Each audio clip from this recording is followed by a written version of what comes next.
Chapter 3678. Taoist Master Yuanqing wasn't moved by Xiaohua's words and coldly said, "This old man didn't arrange it. It's just that your luck is too bad, and it's also because Confucian cultivators are too powerful. No matter what you say now, it's useless." This old man has already observed that no cultivators have passed through the surrounding 50 kilometers in the past 3 days. Don't even think that a cultivator will come and save you. That's the biggest joke in the world. This is the first time I've heard someone say that my luck is bad. Xiaohua laughed heartily as he looked at Fairy Jing's rabbit-like demon beast. Although it looked very fierce, it actually cowered under the gemstone red gaze of the rainbow leopard expert in the distance, and its body trembled from time to time. Thus, he said to Fairy Jing, who was standing in front of him, "Fairy Jing, put away your bewilderment. We don't need it to deal with these beasts." Fairy Jing refused without hesitation and patted her Jianghu bag. It was the jade pendant that Xiaohua had seen before. As soon as the jade pendant rushed out of the space, it immediately emitted a tenacious brilliance that protected Fairy Jing and Xiaohua. Fairy Jing then opened her mouth and spat out a magic treasure that looked like a shell. The shell emitted a tricolored brilliance and slowly expanded. A fierce, desolate, and even fishy aura emanated from the shell. Fairy Jing's face was cautious, as if she really didn't care about her own life. There was a rare stern look in her eyes that was like smoke and ripples. "Many thanks, Fairy Jing." Xiaohua sighed and whispered behind her, "It's good that Fairy Jing is so considerate. As for taking action, that's my business." After saying that, an auspicious cloud appeared under Xiaohua's feet and carried him into the sky. Xiaohua waved his hand, and Little Silver flew out of the space. Sure enough, as soon as Little Silver, who had always been obedient, flew out, sky-shaking heavens raised its head and screamed. Its wings flapped as if it wanted to rush over. Little Silver shrunk its neck and immediately flew into Xiaohua's hand. It hid its small mouse face behind Xiaohua's thumb, revealing only half of its mouse eyes. Who knew if it was really afraid or just faking it? Xiaohua completely ignored Little Silver's show-off. With a flick of his middle finger, he motioned for Little Silver to fly towards the rainbow leopard. He then waved his other hand, and a black shadow mixed with golden light flew out of his hand. It was none other than the divine power centipede which had appeared on a demon cloud. Taoist Yuanqing was a little stupefied. He indeed didn't expect Xiaohua to have 2 demon beasts. But when he saw the divine power centipede, he sneered and waved his hand. "Fellow Taoists, success or failure. As long as we kill him, his demon beasts and the treasures in his Jianghu bag from the jades in his Jianghu bags. This old man doesn't want these things. This old man only wants Xiaohua's head. Kill!" Since Taoist Yuanqing had given the order, Hai Hongzi and the other 2 didn't waste time. They each rode their demon beasts and urged their magic power to attack Xiaohua and Fairy Jing from all sides. "Heh!" Xiaohua sneered. "Chirp chirp." When the divine power centipede heard this, it immediately unleashed its might. With a hiss, strange runes surged around its body. Then, with a burst of demon chi, it grew to several feet long and pounced at sky-shaking heaven's abdomen. Little Silver, who had been flying slowly in the air, suddenly sped up. There was even a rumbling sound in the air, but it was only for a moment before a silver curve, almost invisible to the naked eye, pounced at the rainbow leopard's back. Roar! Sky-shaking heavens roared. Roar! The rainbow leopard also roared. The 2 demon beasts jumped up together and took the initiative to fly out from under the 2 nascent soul cultivators. Their eyes flashed with a flirtatious light. They were clearly very excited and cared a lot about their opponents. Woo-woo! While the demonic beasts were fighting, Taoist Master Yuanqing's halberd let out a wave-like cry. Hai Hongzi's magic weapon that was like a waterfall let out a mighty roar that was even more powerful than Fairy Jing's shell magic weapon. The 2 nascent soul cultivators activated their divine thoughts and the transcendence energy around their bodies transformed into 2 huge hands, grabbing towards Xiaohua. "Ha!" Xiaohua laughed and shook his head slightly. "If I kill you all, it'll really be bullying you. It'll be an unfair victory." As he spoke, Sword chi flashed around Xiaohua's body. Thousands of sword lights suddenly burst out from Xiaohua's body. Then Xiaohua opened his mouth and 4 flying swords of different colors rushed out. The thousands of sword lights surged with sword chi and turned into 4 giant swords that flew towards the 4 cultivators. The sword chi was imposing, the sword light was cold, and an austere aura sealed off the entire area. You're a Confucian cultivator? Taoist Yuanqing was shocked and his face turned ashen. After all, the position of Xiaohua's sword was enough to block one of Ming Hao's halberd's attacks. Without Fairy Jing's help, Xiaohua would still be undefeated in a 1 versus 4 battle. Xiaohua sneered. You think I'm all talk and no action? After listening to me for 3 days, I'm afraid that you're only thinking about how to kill me, right? I'm impossible. You're proficient in Buddhism, Taoism, and Confucianism. Taoist Yuanqing didn't dare to believe it. At this moment, 4 loud sounds rang out as the flying swords struck Ming Hao's halberd. Ming Hao's halberd, which hadn't been damaged even during the Jade Pavilion conference, was instantly pushed back several meters by Xiaohua's flying swords. A deep crack appeared on it, and it looked like it was about to break. With Ming Hao's halberd in such a state, Hai Hongzi's magic weapon was even worse. With a loud bang, the sword light was split in half, and Hai Hongzi's figure flew back several meters, his face dark red. The other 2 cultivators were even more miserable. Not only were their nascent soul's hands shattered, but their left and right arms were also shattered by the sword light. Their faces flashed with astonishment, as if they had never seen such tyrannical sword chi before. Let's go! Taoist Yuanqing was indeed an ambitious and ruthless person.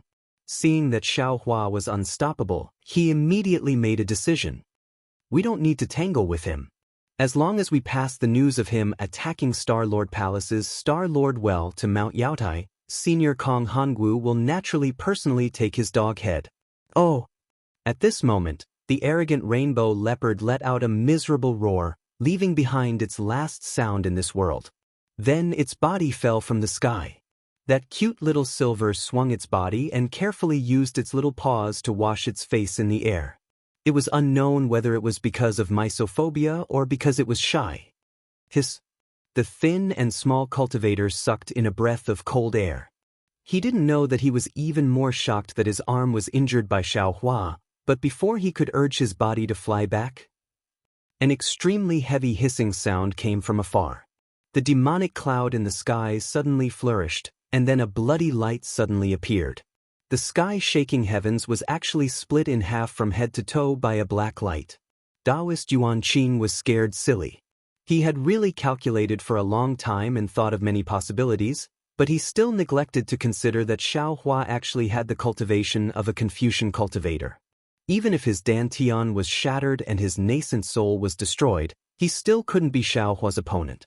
This so-called demonic beast divine power centipede was even more unexpected, and he didn't even consider it. After all, it was already good for a Taoist cultivator to have a demonic beast as a companion. How could they raise a second demonic beast? Go, go, go! This was Taoist Yuanqing's only thought at this time. Trembling with fear, he didn't dare to stay any longer.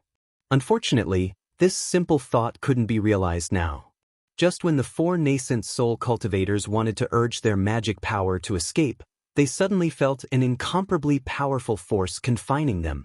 Oh, it couldn't be said to be confinement, because there wasn't the slightest bit of magic power fluctuation. It was a kind of pure power. Taoist Yuanqing turned pale with fright.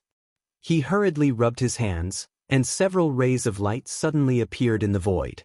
The light around Taoist Yuanqing violently trembled, and cracks that could be seen with the naked eye appeared in midair. The hand of a nascent soul? When Hai Hongzi saw this, a familiar feeling spontaneously arose, and he couldn't help but involuntarily cry out. You? How can your divine sense, how can it be so strong? Another nascent soul cultivator was so scared that he trembled slightly and said in a low voice, Are you a nascent soul cultivator? Go to hell. Xiaohua didn't answer and indifferently opened his mouth, like a god in the sky. The actions of these 4 people were no different from bandits. What was special was that they had superhuman divine abilities. If they were left in the world, they would only be able to kill more Taoist cultivators. Following Xiaohua's words, the 4 divine senses were like hammers, rushing down, and a rumbling sound rang out in the air. Falling stone array. Fairy Jing had already put away her magic treasure, and when she heard the familiar whistling sound, she couldn't help but think of the huge falling stone that made her tremble with fear. Facing this divine sense hammer that was comparable to falling stars, the 4 nascent soul cultivators' faces were ashen. They finally understood why Xiaohua wasn't afraid of them. With such a strong divine sense, even if he didn't have a dantian, then, so what? Fight. Taoist Yuan Qin let out a heart-wrenching roar, and just as he opened his mouth and spat out a mouthful of blood essence, a withered green wooden vine flew out. Boom! Light flashed around Taoist Yuan Qing's body, and the strong impact instantly tore his body into pieces. A 6-foot-long nascent soul flashed inside his body, and its figure slightly drifted, as if it was about to teleport. Unfortunately, when Xiaohua stretched out his hand, the space around the nascent soul was like iron, and the nascent soul couldn't disappear after squeezing for a moment. Xiaohua waved his hand, and the nascent soul immediately fell into his hand. Xiaohua didn't hesitate to stretch out his left index finger, and a faint crystal thread entered the space between the nascent soul's eyebrows. After a moment, several dark green lights flashed between Xiaohua's eyebrows, and strands of ghost-like light once again fell between the nascent soul's eyebrows. After that, there was nothing after that. Facing a cultivator like Xiaohua who was able to kill a cultivator of the upper 5th level of essence energy, how could 3 nascent soul cultivators of the middle 4th level of essence energy be his opponent?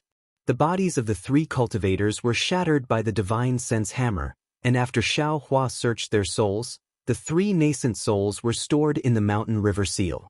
In the future, even if they came out, they could only wear the Taoist robes of the green-robed Xiaohua. A painstakingly planned ambush was only a wedding dress for someone else. Chapter 3679. Seeing Xiaohua deal with 4 cultivators who were more powerful than her so easily, Fairy Jing had an indescribable feeling in her heart. It was as if she had been cheated, but also as if she was relaxed. She even felt that it was only natural. As for Xiaohua's method of dealing with the 4 nascent soul cultivators, Fairy Jing didn't think much of it. She knew that if she and Xiaohua had fallen into their hands, it would have been even worse. However, she was still a little curious. She didn't understand why he had to keep the 4 nascent soul cultivators alive. Of course, she wouldn't ask too much. She landed on the flying boat with a smile in her eyes. Fellow Taoist Xiao, do you still need me to steer the boat for you? Hee, of course not. Xiaohua laughed and waved his hand, and the Pegasus pulled the flying carriage out. Fairy Jing's eyes lit up at the sight of such an arrogant Pegasus, and she smiled. Fellow Taoist Xiao is indeed very resourceful. This kind of light feather unicorn is very rare in the world. Oh? This is called a light feather unicorn?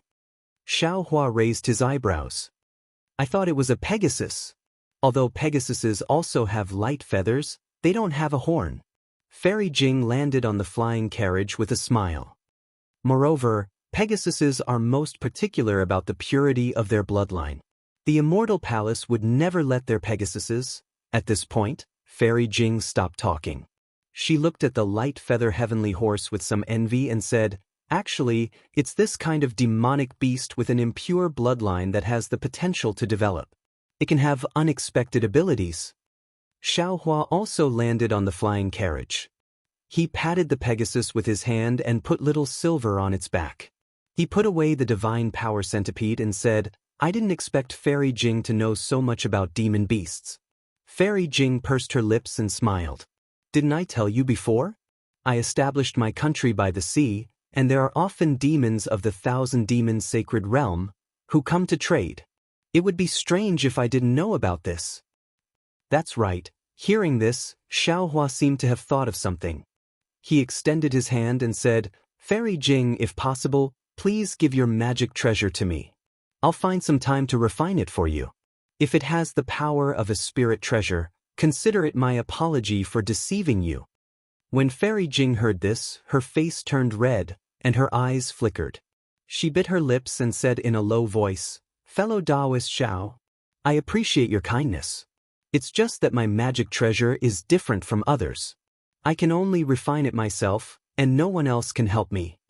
"Oh, there's such a strange thing?" Xiao Hua was stunned and wanted to ask more, but seeing Fairy Jing's awkward expression, he knew that her magic treasure was a bit strange, so he didn't ask any more questions.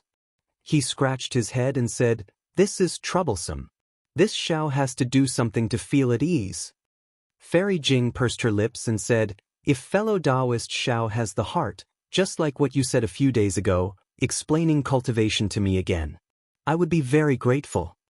"Good," Xiao Hua said with a smile. "This Xiao likes this kind of business that only talks and doesn't make a loss. Fairy Jing, if you have any questions, feel free to ask. This Xiao can help you resolve them." Fairy Jing was stunned by this question. She opened her mouth but didn't know what to say. After all, what Xiao Hua said in 3 days was enough for her to comprehend for many years. Even someone as strong as Taoist Yuanqing praised that 3 days was equivalent to 300 years of bitter cultivation. Although this was a bit exaggerated, it also showed that what Xiao Hua said was indeed profound. Fairy Jing had already heard a lot.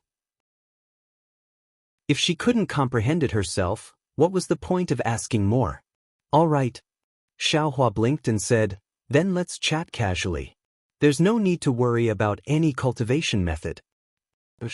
Fellow Taoist Xiao.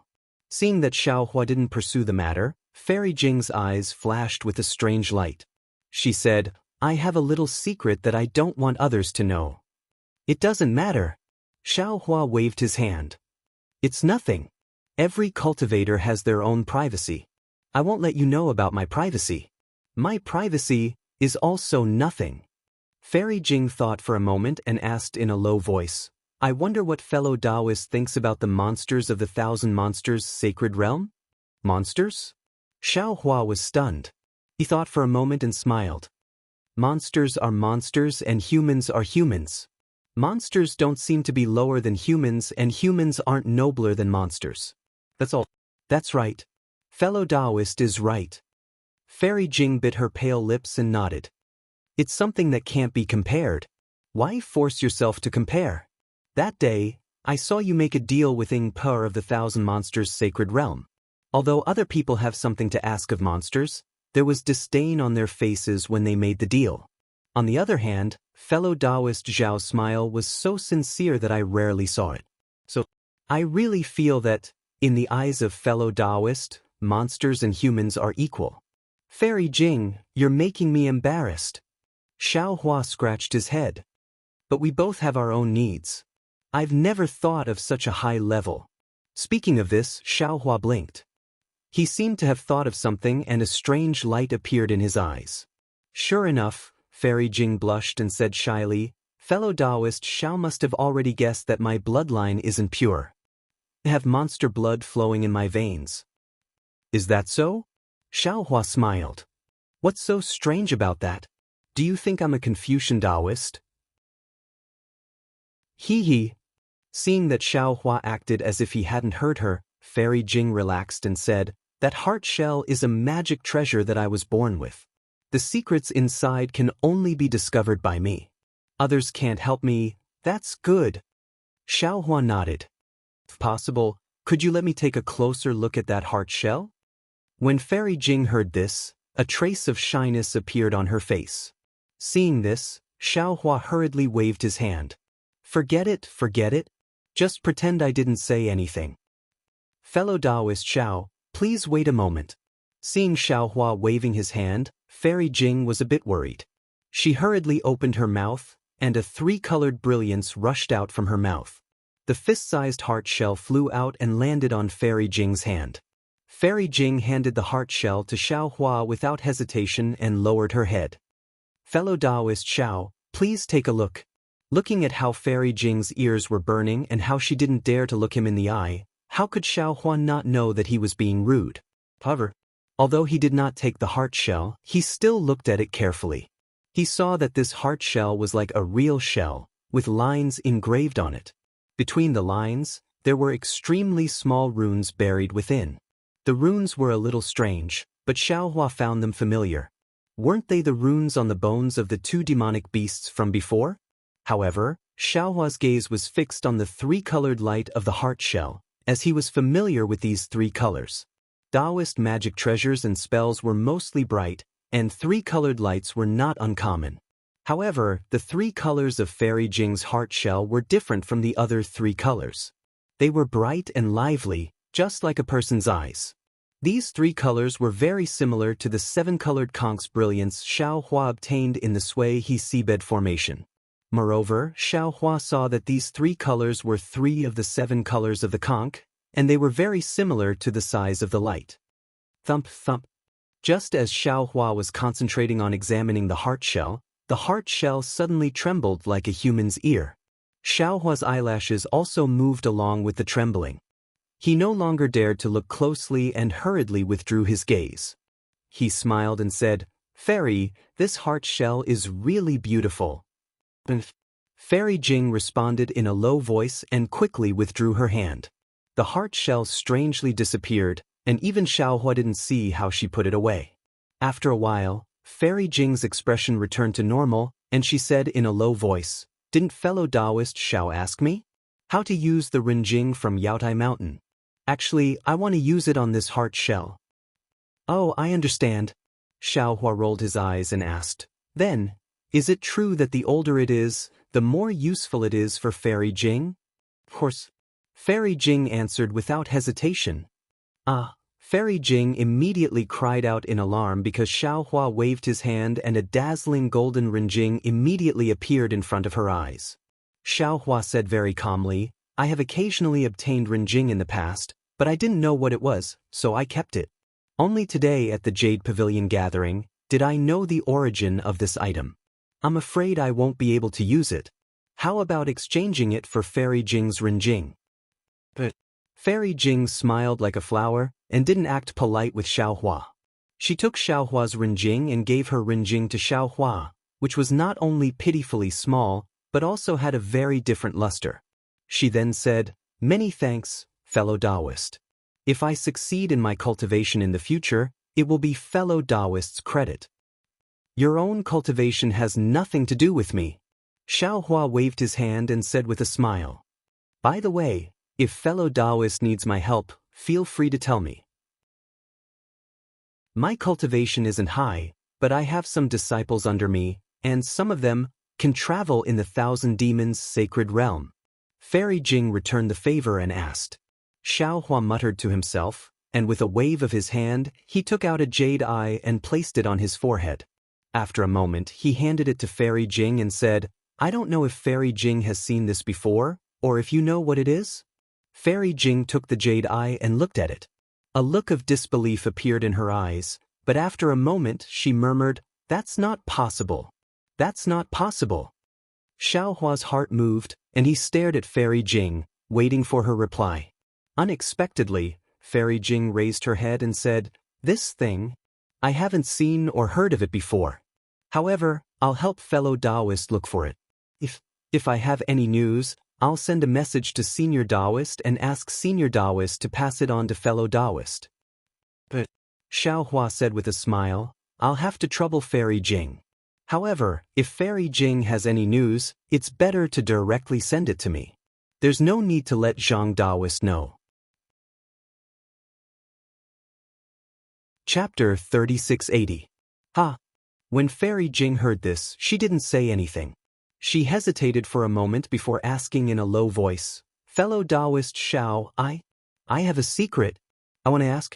I don't know if I should say it." If it were anyone else, Xiaohua would definitely reply, "Since you don't know if you should say it, then don't say it." But when he saw Fairy Jing's slightly red face, Xiaohua seemed to think of something and faintly smiled. "Fairy, if you have something to say, then say it. I'll tell you everything I know. Fellow Taoist Xiao." Fairy Jing bit her lips and looked outside the flying carriage. Her voice was lower than a mosquito's. "I wonder which fellow Taoist has the fortune to be your dual cultivation partner?" This. Xiaohua wasn't surprised. He was just hesitating on how to explain it to Fairy Jing. After thinking for a moment, he faintly looked at the clouds below the flying carriage and sorrowfully said, "I'll tell Fairy a story." Then, Xiaohua slightly concealed the matter between him and Xue Xue. Xue Xue's feelings were so deep that even Fairy Jing's heart trembled. Her face paled and her rippling eyes were filled with envy. Although she left, she already remained in his heart. Without waiting for Xiaohua to finish, Fairy Jing took a deep breath and waved her hand. "Fellow Taoist Xiao, there's no need to say it. This is what it means to be a pair of lovebirds in the heavens and a branch on earth. Yin and yang are connected through the heart, and the bridge of helplessness is stronger than metal. I understand?" After saying this, Fairy Jing closed her eyes and seemed to be meditating. Xiaohua sighed in his heart and also closed his eyes to comprehend the powerful divine sense technique. In the silence, the Pegasus had already flown far away. The scenery below the flying carriage changed and many cultivators passed by. Xiaohua had already changed his Taoist robes and looked like a scholar. Moreover, there was an early nascent soul stage female cultivator on the flying carriage, so no one dared to cause trouble. Seeing the sky turn dark and the Pegasus' brilliance illuminated half the sky, Fairy Jing opened her eyes and seemed to be in a good mood. She pursed her lips and smiled. "Fellow Taoist, this light feather heavenly beast is truly amazing. If it was in the hands of others, it would be a disaster." That's right. When this Xiao's cultivation was still low, I didn't even dare to use it. Xiaohua took the opportunity to sigh and said, "After all, human nature is hard to fathom. Regardless of whether it's a Taoist cultivator or a Confucian cultivator, it's hard to avoid greed when they see this item. Oh, by the way, why did Taoist Yuan Qing want to kill you?" Fairy Jing didn't seem to want to ask this question at first, but after showing the shell to Xiaohua, their relationship seemed to have gotten closer. Then, after hearing Xiaohua's story, their relationship seemed to have gotten even closer. As they chatted, Fairy Jing inadvertently brought it up. Xiaohua smiled bitterly and said, "Actually, it's very simple. I'm on the profound yellow rankings." "Ah, I see." Fairy Jing was startled, and then she said with a smile, "I have to congratulate fellow Taoist Xiao. From now on, you can become famous in the hidden immortal continent. Any cultivator who wants to be famous will break their heads to find trouble with you." "Oh, is fellow Taoist on the profound roll or the yellow roll?" Xiaohua rolled his eyes at Fairy Jing and said with hidden bitterness, "Fairy Jing, do you think I've lived long enough? With my cultivation, how can I be on the profound roll? What's your rank on the yellow roll?" Fairy Jing didn't find it strange and asked with a smile. "Not high, not high. I just got on the profound roll." Xiaohua shook his head and said, "Just got on the profound roll." Fairy Jing shook her head even more. Those Confucian cultivators are blind. With fellow Taoists cultivation, I'm afraid you can get into the top 100. Yes, this was before I participated in the Jade Pavilion gathering. Xiaohua sneered and said, "I never thought I could be on the profound yellow roll. I'm afraid it's the doing of the Copper Pillar country's king." Although Taoist Yuan Qing didn't say it, and he didn't have a specific name in his memory, I'm sure that the person behind this is definitely related to the Copper Pillar country in countless ways. Speaking until here, Xiaohua was slightly startled, as if he thought of something. He didn't have many enemies on the hidden immortal continent. The Copper Pillar country was one, and the other was the Duanmu family. Of course, the Duanmu family was a colossus, and Xiaohua only offended one or two disciples. However, Xiaohua couldn't rule out the possibility that Duanmu Qing and Duanmu Qiu weren't involved.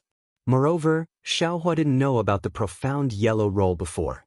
He just found out from Taoist Yuan Qing's memory that it was a hidden Confucian power on the hidden immortal continent, the profound yellow roll. It was a bounty list set up by the Taoist disciples who had grudges with Confucian cultivators. The profound roll was ranked 180, and the yellow roll was ranked 360.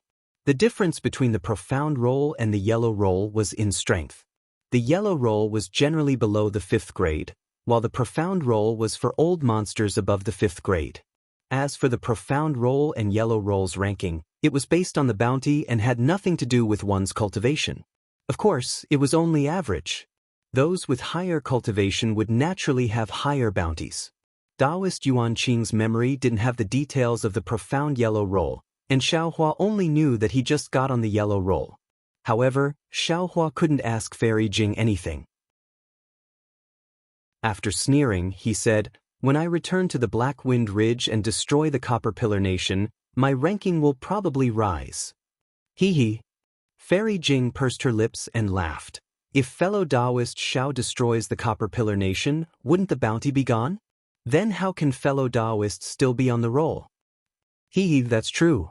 Xiaohua came to a realization, looks like the Copper Pillar Nation is definitely going to be destroyed.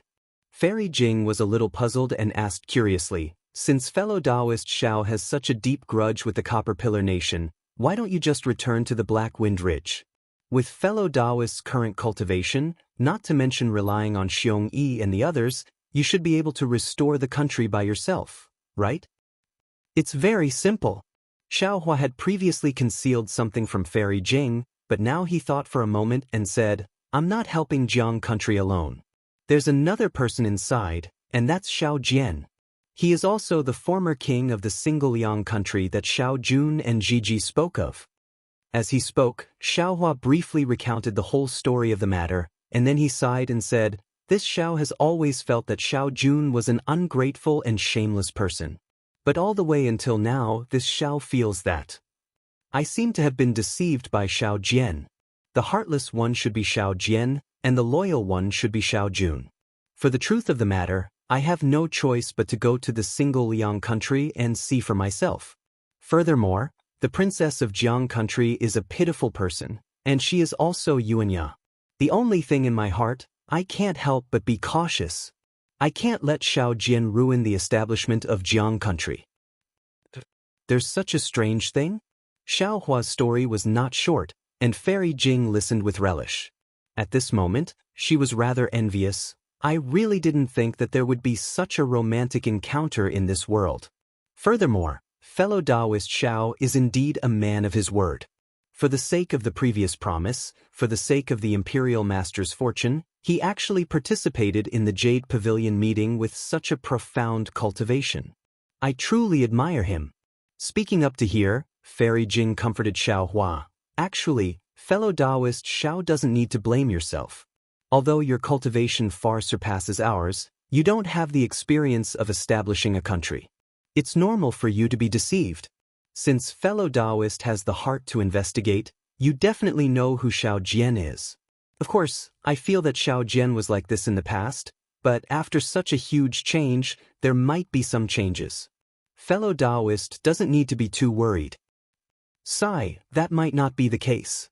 Thinking of Xiao Jian's gamble that night, Xiaohua shook his head slightly. It's easy to change mountains and rivers, but hard to change one's nature. I only hope that I don't do anything wrong.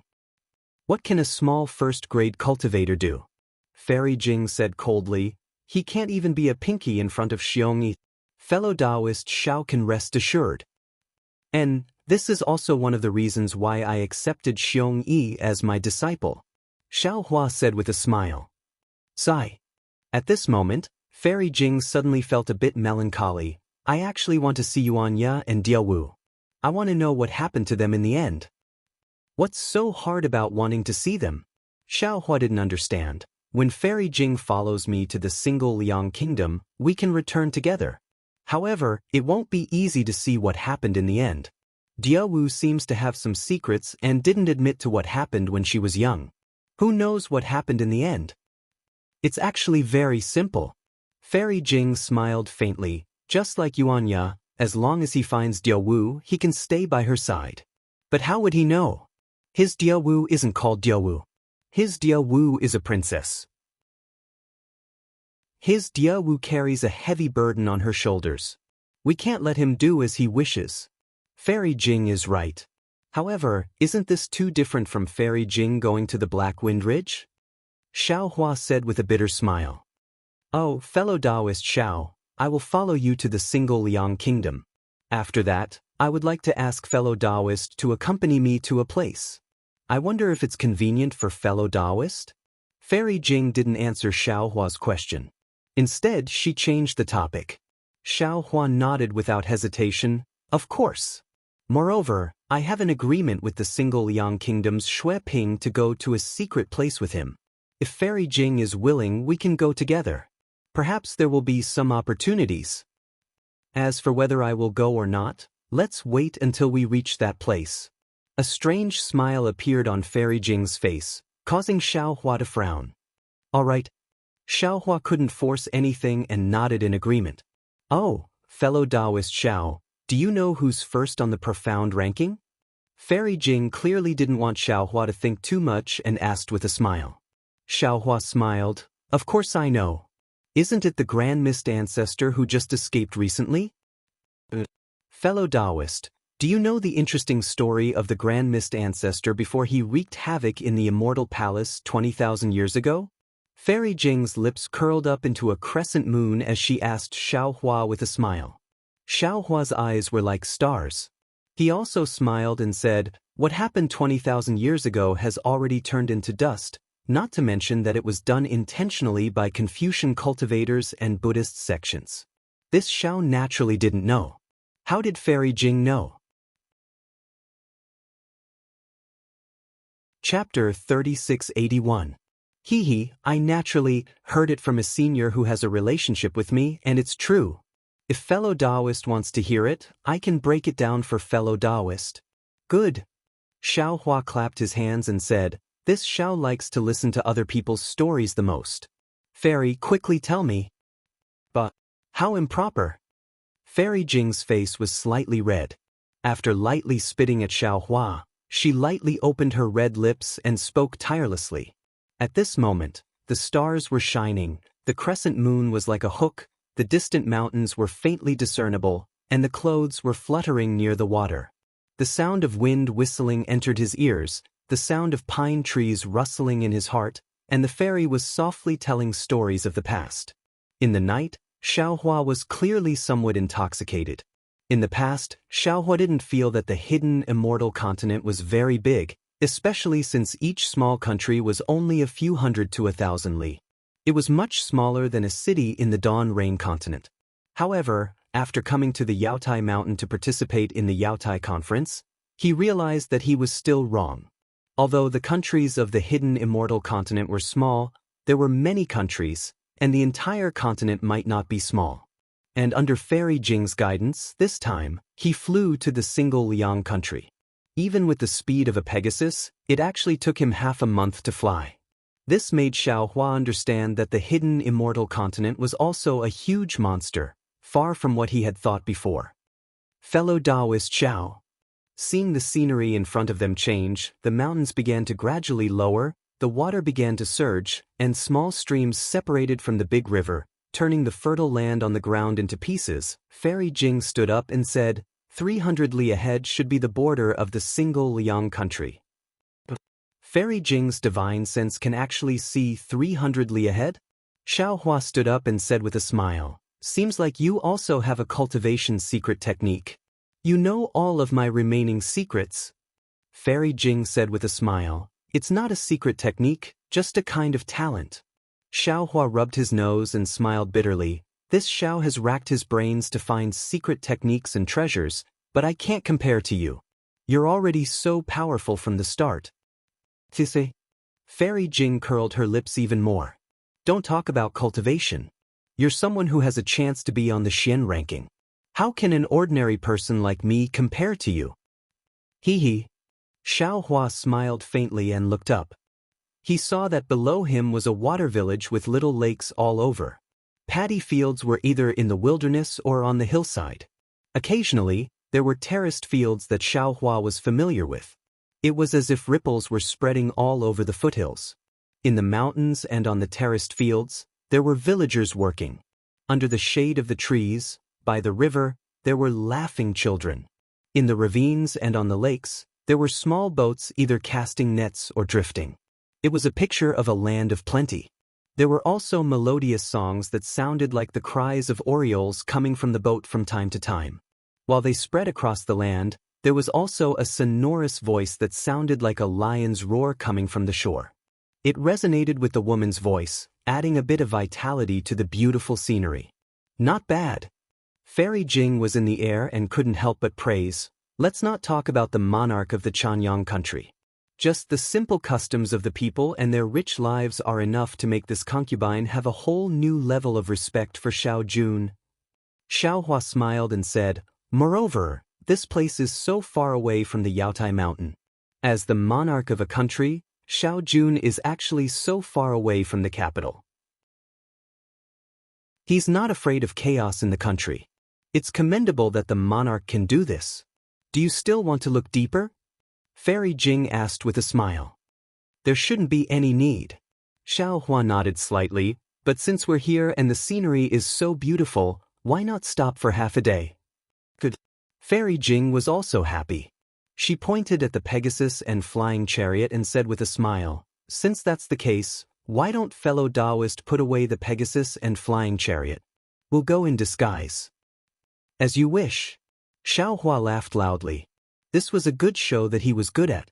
However, after Xiaohua put away the flying chariot, he suddenly raised his eyebrows and looked into the distance. His eyes revealed a kind of surprise. Fairy Jing sensed it and hurriedly looked over. She saw a small mountain in the distance. The mountain was covered with terraced fields. The terraced fields were filled with water, shining brightly and somewhat dazzlingly. It was noon and the sun was high in the sky. However, there were many people farming in the terraced fields. There was nothing strange about the hard-working situation. However, these people were all bald. Although they were wearing monk robes, the robes weren't very clean. Some were stained with mud and some were filthy. Many of the monks farming looked tired. Their monk robes were loose, and they were actually lying down under the shade of the trees to rest. How could they look like senior monks? It's a bit strange. Fairy Jing said with a smile. The Buddhist disciples this concubine knows all hold alms bowls in their hands and go around begging alms. Each of them has a noble and virtuous face and looks like an otherworldly expert. Why are the monks here so vulgar and want to farm by themselves? I'll go down and take a look. Xiaohua had a smile on his face, looking very interested. When the two descended from the sky, their appearances hadn't changed, but their clothes had been changed. Xiaohua was wearing Confucian robes and holding a folding fan in his hand, looking like an elegant young master. Fairy Jing had changed into ordinary clothes. However, since she hadn't changed her appearance, her beauty was still far beyond that of ordinary people. The two walked along the road for a while, but all the people on the road, whether they were in a carriage or walking, couldn't help but look at Fairy Jing. Many people even drooled. Xiaohua bitterly smiled and transmitted, Fairy Jing, why don't you change your appearance a bit? If you go and look like this, why would we need to descend from the sky? Hee. Fairy Jing covered her mouth and laughed. She followed Xiaohua into the nearby forest. When she appeared in the distance, her appearance had become ordinary. That's more like it. Xiaohua smiled and narrowed his eyes at the terraced fields in the distance. He quickly walked over and saw an old monk sitting on the ground resting. He walked forward and cupped his hands. Amitba. Grandmaster, please. I don't dare. When the old monk heard Xiaohua call him Grandmaster, he hurriedly got up from the ground and put his palms together. This old man is just an ordinary monk. I don't deserve to be called Grandmaster. If young master doesn't mind, you can call this poor monk Chong Hong. Oh, Master Chong Hong. When Xiaohua heard the old monk's name, he knew that although the old monk wasn't young, his seniority was really low. He didn't hold back and called him master. Benefactor is too polite. Calling me old monk is enough. At this moment, the old monk seemed to realize that he should call this young master benefactor. However, when he heard Xiaohua call him master, the old monk was very happy. His face was flushed red. Xiaohua smiled. Master Chong Hong is too stubborn. Whether it's a master or a monk, isn't Chong Hong a monk? What other changes can there be? Xiaohua's words were very Buddhist. If it was a senior monk, he would definitely secretly nod. Maybe he would have to salute again. Unfortunately, Chong Hong scratched his head and said with a smile, Young benefactor, this old man has just shaved his head half a year ago. My Buddhist Dharma, to tell you the truth, This old man really doesn't understand. If you have any business, you can go to Jianghu Temple on the mountain. Oh, if young benefactor doesn't know the way, this old man can take benefactor there. No need. Xiaohua said with a smile. I was just passing by and saw that the people were simple and honest. Especially an old monk like Master Chonghong, who was actually working in the fields. I was quite surprised, so I stopped to ask. This old man has been working in the fields all my life. If I don't work, what do I eat? Chonghong scratched his head and smiled. This old man doesn't know what's so strange about this. Come, come. Xiaohua pulled Chonghong and said with a smile, let's sit down and talk. I'm afraid you're tired, so there's no need to stand. Saying this, Xiaohua looked at the stone next to him and sat down. Where was the bearing of a nascent soul master? You're a good young master. Chonghong saw that Xiaohua's sitting posture was very familiar. He smiled and said to Fairy Jing behind Xiaohua, young miss is very lucky. This young master who doesn't put on airs must be a good person at home. He won't make young miss angry. Fairy Jing was much older than Chonghong. Hearing the old monk's words, her face flushed red. Her eyes couldn't help but fiercely glare at Xiaohua. She looked around and frowned. How could the ground next to the paddy field be clean? Fairy Jing couldn't sit down casually. Hee, young master is also a lucky person. After Chonghong praised Fairy Jing, he didn't forget to praise Xiaohua. Young miss is from a big family. You have good upbringing. Although you haven't been to the countryside, you're willing to stay by the side for young master. In the future, young master's family will definitely be very harmonious. Ha! Xiaohua laughed. He knew that the old monk was talking about the table. He cupped his hands and said, Old master, sit down. Let's chat casually. All right. The old monk Chonghong sat down and reached for something at his waist. Unfortunately, it was empty. He smacked his lips and said, Sigh, everything is good about being a monk. There's food and drink, and there's work to do. It's a pity that there are more rules. This old man has smoked tobacco for God knows how many years, and now I have to quit. Xiaohua said with a smile, Since you can't quit, then don't. Why make things difficult for yourself? That won't do. Old monk Chonghong hurriedly waved his hand. Since this old man entered Buddhism, I have to abide by the commandments of Buddhism. This old man can't lose face for my Buddhism. Then the old monk looked at Xiaohua with vigilance. Young master, are you testing this old man? Hee, monks should call themselves poor monks. Young master should also be called benefactor. Xiaohua replied with a smile. That's different. The old monk proudly waved his hand and said, That won't do. Just like a senior monk. Chapter 3682. The old monk proudly said, This old man's master said that the title is a mark. No matter what the title is, it's fine as long as others know it. Even if it's Buddha, this old man should praise Amitabha. It's normal for this old man to call him Buddha. At the very least, this old man doesn't open his mouth. It's not wrong for this old man to say it in his heart.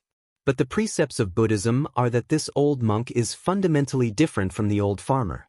Only by abiding by these rules can this old man be a monk. Otherwise, this old man isn't a monk. Namo Maitreya Buddha. Xiaohua couldn't help but recite the name of Buddha. He nodded and said, Old master is right. This young man is a bit stubborn.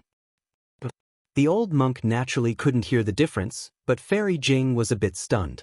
She looked at Xiaohua strangely. She had never heard the name of Namo Maitreya Buddha before. Young master, what do you want to ask? The old monk regretfully raised his finger and sniffed deeply a few times. He lifted his hand and pulled out a few blades of grass from the ground. While speaking, he put the roots in front of his yellowed teeth and chewed. Strands of grass-green juice seeped out from the roots, emitting a wave of fragrance.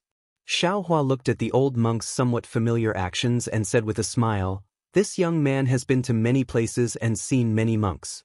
Those monks are different from old master. They wear clean monk robes and kasayas. They hold wooden fish and prayer beads. The most important thing is that they hold bags. They don't farm.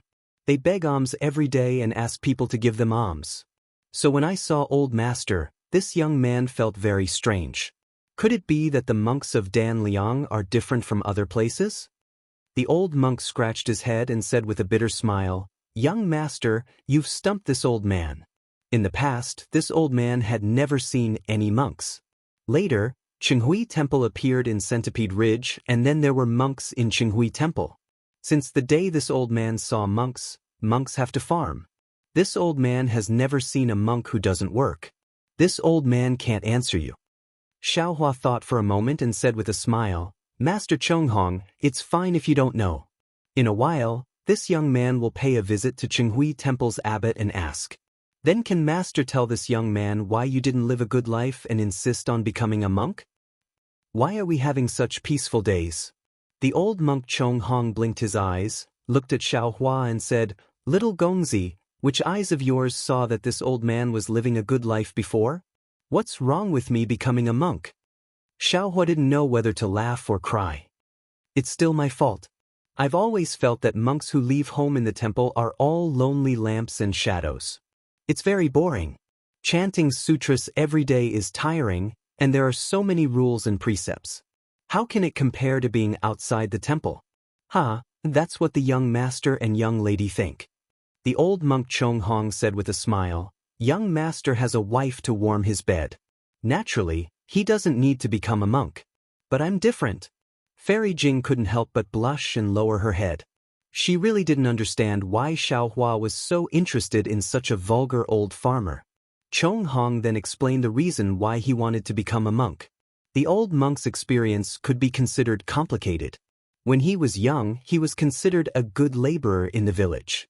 However, his family was poor and he couldn't find a wife. Later on, a woman from another country who fled to the Chaoyang country passed by and stayed in his home. However, later on, there was war at the border of the Chaoyang country. This area became the territory of another country. The people in the village were either killed or fled. The old monk's family was separated during the flight. When the old monk returned, everything had changed. In order to wait for his lost family, the old monk stayed in the village. His family didn't come, but time came. Although the old monk could farm and make a living, it wasn't easy to live alone. If he married again, he would be too old and wouldn't be easy to find. Helpless, the old monk found the Qinghui Temple in Centipede Ridge and donated his paddy field to the temple. He even shaved his head and became a monk. Every day, he ate and drank in the temple and farmed the temple's fields. His daily life was taken care of by the young monks of the temple. It was much better than before. Hearing Chonghong's words, Xiaohua frowned. It wasn't right to say that the Qinghui Temple took over the villagers' fields and turned it into their private property. After all, Chonghong volunteered. Moreover, Chonghong said very clearly that there were many other old monks who were in a similar situation. These old monks all volunteered to donate their fields to the temple.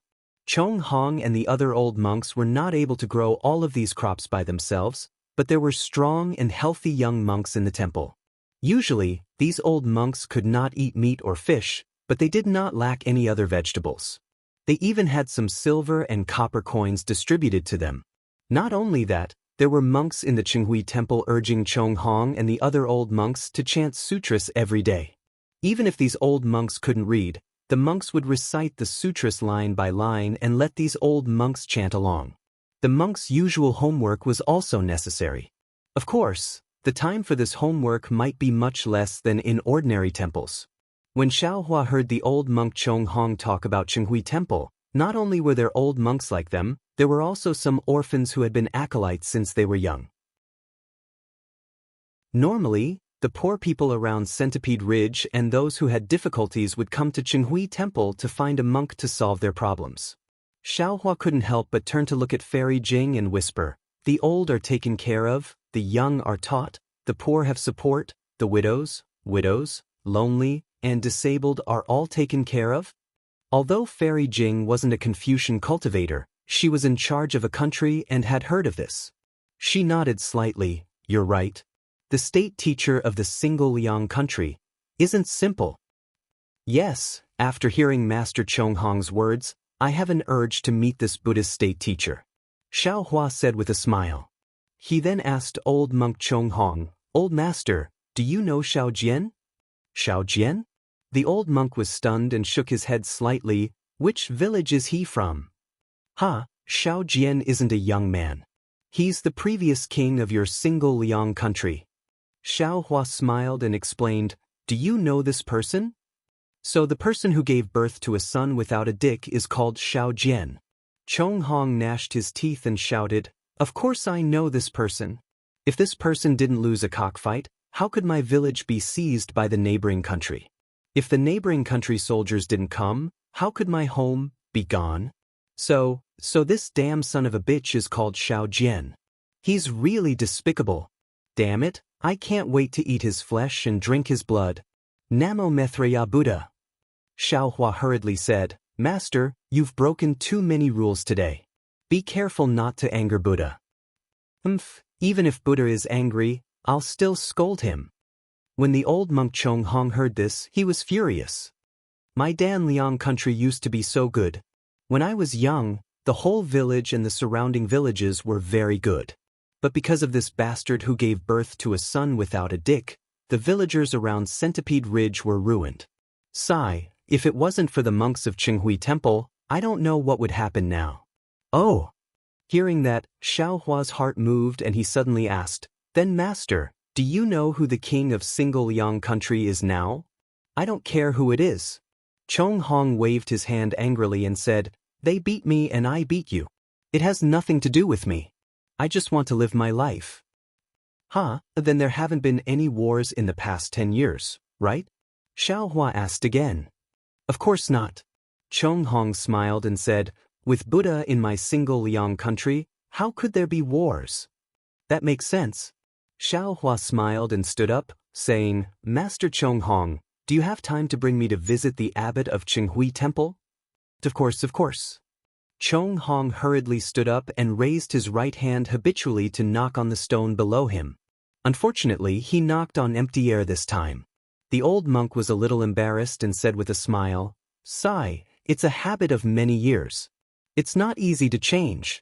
But Master said it well, as long as you have Buddha in your heart, all habits can be changed." "Probably. Of course, it's also because of Buddha's blessings." Xiao Hua replied with a smile. "Let's go, young master. Please follow me to Centipede Ridge. The abbot of Qinghui Temple likes knowledgeable people the most. I remember that many scholars came to the temple in the past." Although the old monk, Chong Hong, was not young, he walked as if he was flying. He walked very quickly on the mountain path, talking as he walked. Although Centipede Ridge was called a mountain, it should be called a ridge. It wasn't high, but the ridge was quite big and extended for a long time. It was like a centipede with many hillsides. In addition to the common trees on Centipede Ridge, there were also many fruit trees. These fruit trees formed a forest. Where there were no fruit trees, sometimes there were melon gardens, sometimes there were wheat fields, and occasionally there were rows of bean sprouts. There were also some monks in these places. Some were old, some were young, and some were guarded by bald novice monks. These monks, like Chong Hong, all had smiles on their faces. Perhaps they couldn't say Amitabha, or perhaps they didn't have clean monk robes, but when they saw Xiao Hua and Fairy Jing, they all put their palms together and smiled as they saluted, making Xiao Hua happy. Chong Hong. Not far away, there was an enormous temple that covered the entire mountain ridge. Large and small monks' residences were covered in green cypress trees. A somewhat rough voice came from the mountain path. "Why didn't you work in the fields and come back? Are you hungry?" Xiao Hua raised his head and looked over. He saw a thin and small middle-aged monk wearing a moon-white monk robe. The robe looked extremely shabby, but the shabbiness of the monk's robe paled in comparison to the monk's distressed expression. "Master?" Chong Hong saw this person and immediately stopped. He put his palms together and said respectfully, "Disciple was just working in the fields and happened to meet these two benefactors looking for Qinghui Temple. Disciple was afraid that they would find the wrong place, so I brought them here." Chapter 3683. "You can go." When the middle-aged monk heard this, he said lightly, Then he took out a fist-sized fruit from a bamboo basket and handed it to Chong Hong. This is what this penniless monk picked up from the ground. Take it to fill your stomach first. It's still early, so bear with it if you're hungry. Thank you, master. Chong Hong spoke respectfully. After receiving the fruit and bowing, he smiled at Xiao Hua and Fairy Jing before turning around and leaving. This poor monk Jian Dong greets the two benefactors. Jian Dong's tone began to sound like that of an ordinary monk. Xiao Hua and Fairy Jing cupped their hands casually as a greeting. Xiao Hua looked at the bamboo basket in Jian Dong's hand and smiled. What is master doing? Aren't you chanting in the temple? Why are you strolling around with a bamboo basket in your hand? Fairy Jing was a bit confused. Xiao Hua had clearly asked Chong Hong this question. She didn't know why he would ask again for no reason. Jian Dong put his palms together and said in a low voice, Amitabha. If this poor monk has Buddha in his heart, then no matter when or where, his heart will worship Buddha. If this poor monk doesn't have Buddha in his heart, then even if he sits in the temple with a scroll in his hand and a wooden fish in front of him, the golden Buddha sitting in the hall of great strength would still ignore this poor monk. And what you say makes sense. Xiao Hua didn't comment and said, Actually, you can send the strong men of the temple for the things in your hands. You don't have to come in person. Jian Dong's expression didn't change. He gestured for Xiao Hua to follow him while answering in a low voice. Other than the golden Buddha, everything else in Qinghui Temple is idle. This poor monk is a young monk, so I came. Seeing that Jian Dong's answer was very good, Xiao Hua's originally satisfied heart became even less picky. Soon after, Xiao Hua didn't ask any more questions. He only pointed at the surrounding fruit trees and melon fields and asked some questions. His tone was no different from that of a farmer in the countryside. At first, when Jian Dong saw Xiao Hua asking about the temple, he felt somewhat disgusted. But then he listened to Xiao Hua's words, which were related to the livelihood of farming and mulberry trees, and had the intention of asking for guidance. He thought Xiao Hua was a young official who happened to pass by today to collect materials, so he answered with great care, not hiding anything from him. Before arriving at the gate of Qinghui Temple, Xiao Hua had already asked about the temple's affairs. As expected, the Chanyang state had given Qinghui Ridge to Qinghui Temple as a property. However, Qinghui Temple didn't encircle the ridge like the other temples. Instead, they divided the ridge into different areas and planted different things according to the soil and water. They even cultivated the land of Centipede Ridge together with the land under the ridge, regardless of whether the land belonged to Qinghui Temple or not. What was special about Centipede Ridge was that other than being used by the temple, it was also given to the surrounding villagers. Even the child beggars who had fled to this place were given to them. To put it bluntly, Qinghui Temple was like some kind-hearted rich people in the countryside. However, Qinghui Temple was different from these rich people. Qinghui Temple didn't accumulate money at all. Xiao Hua sighed slightly. The Buddhist doctrine of Buddhism was profound and taught all living things to be good. However, there was one thing that was hard for people to accept. The monks in the temple always considered themselves to be monks. They didn't produce anything themselves and only wanted people to worship them. They called it giving alms and soliciting alms. Of course, giving alms and soliciting alms were something monks should have. This showed that monks didn't have the foundation to establish themselves and could only rely on the help of people to live. However, most of the monks were eminent monks who gave alms. Most of them still had humanity. In the end, the temple had a lot of land and the monks lived a very rich life. They still had to rely on people who had difficulties to worship them. People had their own eyes, so who would believe in the temple? Who would worship monks? As time passed, the Buddhist sect began to appear hypocritical. I've learned something. Xiao Hua cupped his hands and said, if all the temples in the world were like Qinghui Temple, then why would there be a longevity town in the hidden Immortal continent? Monk Jian Dong didn't seem to know what longevity town Xiao Hua was talking about. He only smiled and said, young benefactor, I'm afraid you came from another country and aren't a citizen of my country. In my country, all the temples are like this. Really? Xiao Hua raised his eyebrows and was somewhat surprised. Jian Dong didn't answer Xiao Hua's words. He looked at the stairs in front of him and then looked at Fairy Jing behind him. He bowed and said, Amitba. Female benefactor, my Qinghui temple doesn't allow women to set foot in. Female benefactor, please serve tea outside. Fairy Jing's eyes flashed with slight anger. How could she put this secular temple in her eyes? However, Xiaohua's smile and warm words calmed her down. You wait here first. I'll come out immediately after I visit the temple's abbot. Xiaohua didn't say fairy or fellow Taoist, but it sounded warm, as if there was a kind of indescribable intimacy contained within. Fairy Jing agreed in a low voice. She turned her head and walked towards the mountain plum trees in front of the mountain gate. Benefactor, please? Jian Dong raised his hand and gestured. He took the lead and walked up the stairs to the mountain gate. Xiaohua didn't release his divine sense, but he had already seen the exterior of Qinghui Temple on the way. This was a regular temple. It looked very big, but the buildings inside were simple. There was a main hall, a meditation room, and there seemed to be a forest of pagodas behind. Moreover, these buildings didn't look very new and were somewhat old. In particular, some places had a lot of moss because of the year-round rain collection. Although the mountain gate and stairs in front of Xiaohua were very clean and tidy, they were also somewhat shabby. They weren't even as bright as the mountain gate of Longevity Town's Shaojin Temple. Xiaohua followed Jian Dong up the stairs and stepped through the mountain gate. What greeted him was a main hall and square. There was an incense burner in the square and incense in the main hall. However, there were sparse villagers kowtowing and offering incense. There were several young novice monks accompanying them. The incense burner didn't seem very vigorous. Chongshi. Jian Dong walked in and took a look. He called out to a young novice monk who was standing in front of the incense burner. Master.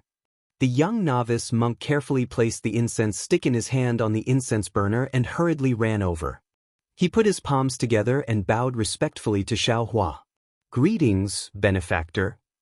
Take this benefactor to see the abbot. Master will go to the kitchen. Jian Dong instructed the young novice monk. He then said to Xiaohua, this poor monk will deliver tea to the benefactor. Thank you for your trouble, master. Xiaohua nodded. Soon after, under the guidance of the little monk, Xiaohua walked through the main hall and went all the way inside. In the end, he actually passed through the meditation room and came to a pine forest. He saw a slightly withered old monk wearing a shabby kasaya sitting on a mountain rock. He was holding a shiny prayer bead in his hand and his mouth was slightly moving as he chanted. Martial ancestor. The young novice monk didn't dare to approach. He stood still from afar and bowed. A benefactor came to pay a visit. This disciple has brought him here. Who would have thought that the old monk didn't pay any attention to him? He only closed his eyes and slightly moved his hands. He was chanting scriptures word by word. Benefactor? The young novice monk turned his head and said apologetically, Martial ancestor is like this. If you want to wait, you can wait here for a moment. If you feel impatient, please turn back. This little monk still has some matters to attend to and can't accompany benefactor here. After he finished speaking, the young novice monk respectfully bowed and slowly walked away. Looking at his appearance, he was already used to this kind of situation. Moreover, his attitude was definitely not disrespectful. Xiaohua didn't mind that the group of monks had left him hanging. He faintly smiled and quietly stood there, listening to the old monk chanting scriptures. The old monk's voice was extremely soft and even somewhat vague. However, Xiaohua heard it clearly. It was the Vimalaka Sutra. The Vimalaka Sutra wasn't a scripture that ordinary monks often chanted. The things inside were rather obscure. Even Buddha's Sarira Bodhi had read it before, but he didn't understand it too well. When he heard the scriptures, Xiaohua felt somewhat disdainful at first. However, after a moment, a trace of seriousness appeared on his face. He then slightly closed his eyes and quietly listened. The old monk's chanting voice was like a gurgling stream flowing through the pines and into Xiaohua's ears. After a full 4 hours, the sky was already dark, but the old monk still didn't stop. Monk Jiandong also came twice. When he saw Xiaohua quietly standing there, he didn't dare to disturb him and quietly left. Outside the temple, Fairy Jing took out a praying mat from her Qianquan bag and sat down. She didn't cultivate and only silently recited Xiaohua's teachings. As for monk Jiandong's tea, she didn't even touch it. The sky was already dark. Naturally, the monks who were working at the foot of the mountain returned. The group of monks was very well behaved. Their footsteps weren't loud and they didn't make any noise. When they saw Fairy Jing, who still had an outstanding appearance, they didn't dare to look at her too much and carefully entered the temple. Old monk Chong Hong was naturally among them. He opened his mouth but didn't say anything and followed the others into the temple. Not long after, the sound of chanting came from inside the temple. Then, the bell rang and waves of the fragrance of vegetarian food came from inside the temple. In the twilight, Jiandong came back with a basket and some food to invite Fairy Jing to eat. Fairy Jing slightly opened her eyes and looked at him. She only said 3 words, "No need." Then she ignored Jiandong. Jiandong was helpless and could only put the basket next to Fairy Jing. Then, the young monk called Chong Shi stood guard at the side. This Xiaohua is a bit strange. Fairy Jing was comprehending the mysteries of Xiaohua's teachings while also being puzzled. It's just a temple, what's so good about it? Could it be that there's a hidden Buddhist expert? When she thought of a Buddhist expert, Fairy Jing's eyes suddenly opened. Xiaohua had already said that he was proficient in Taoism, Confucianism, and Buddhism. Fairy Jing had seen Xiaohua's Taoist abilities and Confucian abilities, but she had never seen Xiaohua's Buddhist abilities. Could it be that Xiaohua really met a Buddhist expert in the temple? Fairy Jing originally wanted to release her divine sense, but she hesitated. She didn't know if her divine sense would disturb Xiaohua. Forget it, so be it. Fairy Jing closed her eyes again. Sometimes, waiting is also beautiful. How long can this beauty last? Chapter 3684. The night had passed and dawn was coming. Thick clouds covered the entire Centipede Ridge, and the land fell into darkness again. Kacha! Thunder rumbled in the distance, sounding very heavy in the night. Thunder? The young novice monk, who had been sleeping soundly beside Fairy Jing, was immediately awakened by the thunder. He looked around in fright, almost forgetting that he had fallen asleep outside the temple last night. Benefactress, quickly go down the mountain and take shelter from the rain. The young novice monk naturally couldn't see how many clouds there were in the sky, but he reminded Fairy Jing based on his intuition. Fairy Jing ignored him, still sitting there without saying a word. The young novice monk didn't dare to tarry and rushed into the temple. Before long, Jiandong hurried out with several monks, each holding a bamboo pole, an oilcloth, and other things. The monks seemed very familiar with what to do, and quickly set up a tent to protect Fairy Jing. Seeing the strong wind, the oilcloth was blown a bit askew, but the foundation was very solid, so there was no need to worry about it being blown away. Jiandong opened his mouth, wanting to say something, but seeing that Fairy Jing didn't say anything, he shut up. The young novice monk first stood in the tent for a while, seemingly wanting to accompany Fairy Jing. Unfortunately, it didn't take long for him to start trembling in fear. Fairy Jing gave a rare smile and said to him, "You can go back. I'm fine here." Chong Shi gritted his teeth. "Benefactress is a guest of Qinghui Temple. Although I can't let you take shelter in the temple, but..." While he was speaking, the rain had already started falling, smashing on the ground and the oilcloth. It was very fierce. The young novice monk shrunk his neck, not daring to say anything, and naturally leaned toward Fairy Jing. Although he was a young novice monk, Fairy Jing still wasn't used to it. She frowned slightly and blocked the young novice monk's approach. However, after a while, although it was raining heavily outside the tent, there wasn't a trace of coldness inside. Not only did the rain not fall in, but the wind also couldn't blow in. Outside the temple, there was such a heavy storm. Inside the temple, under the pine forest, it was the same. Moreover, the pine forest was like a wave amidst the strong wind. Strange sounds rang out one after another, as if there were many demons and ghosts dancing in the surroundings. Streams of rain poured down like a downpour. Clouds gushed out from Xiaohua's body, blocking everything outside his body. However, the old monk's body did not have any protection. He allowed the strong wind to blow his monk robes away, and allowed the raindrops to hit his body. Amidst the sound of wind and rain, the chanting of sutras continued. Xiaohua had the intention to investigate. His gaze fell on the old monk's body. The wind and rain fell on his body, but the old monk didn't seem to feel it at all. It was as if this was the sunlight, as if this was the air. He didn't need to pay attention to it at all. All the old monk did was to rotate the prayer beads and recite the sutra. The heavy rain wreaked havoc for more than half a day, and it only cleared up at dusk. The entire sky was bright, and an enormous rainbow streaked across the sky, leaving behind a brilliant and extraordinary splendor. Benefactor? Is there something you need? The chanting old monk finally opened his mouth after reciting the last few words. His voice was a bit shaky, as if he hadn't spoken for a long time. In this world, other than the world-venerated one, where else could there be? Xiaohua indifferently replied. Oh. When the old monk heard this, he opened his eyes.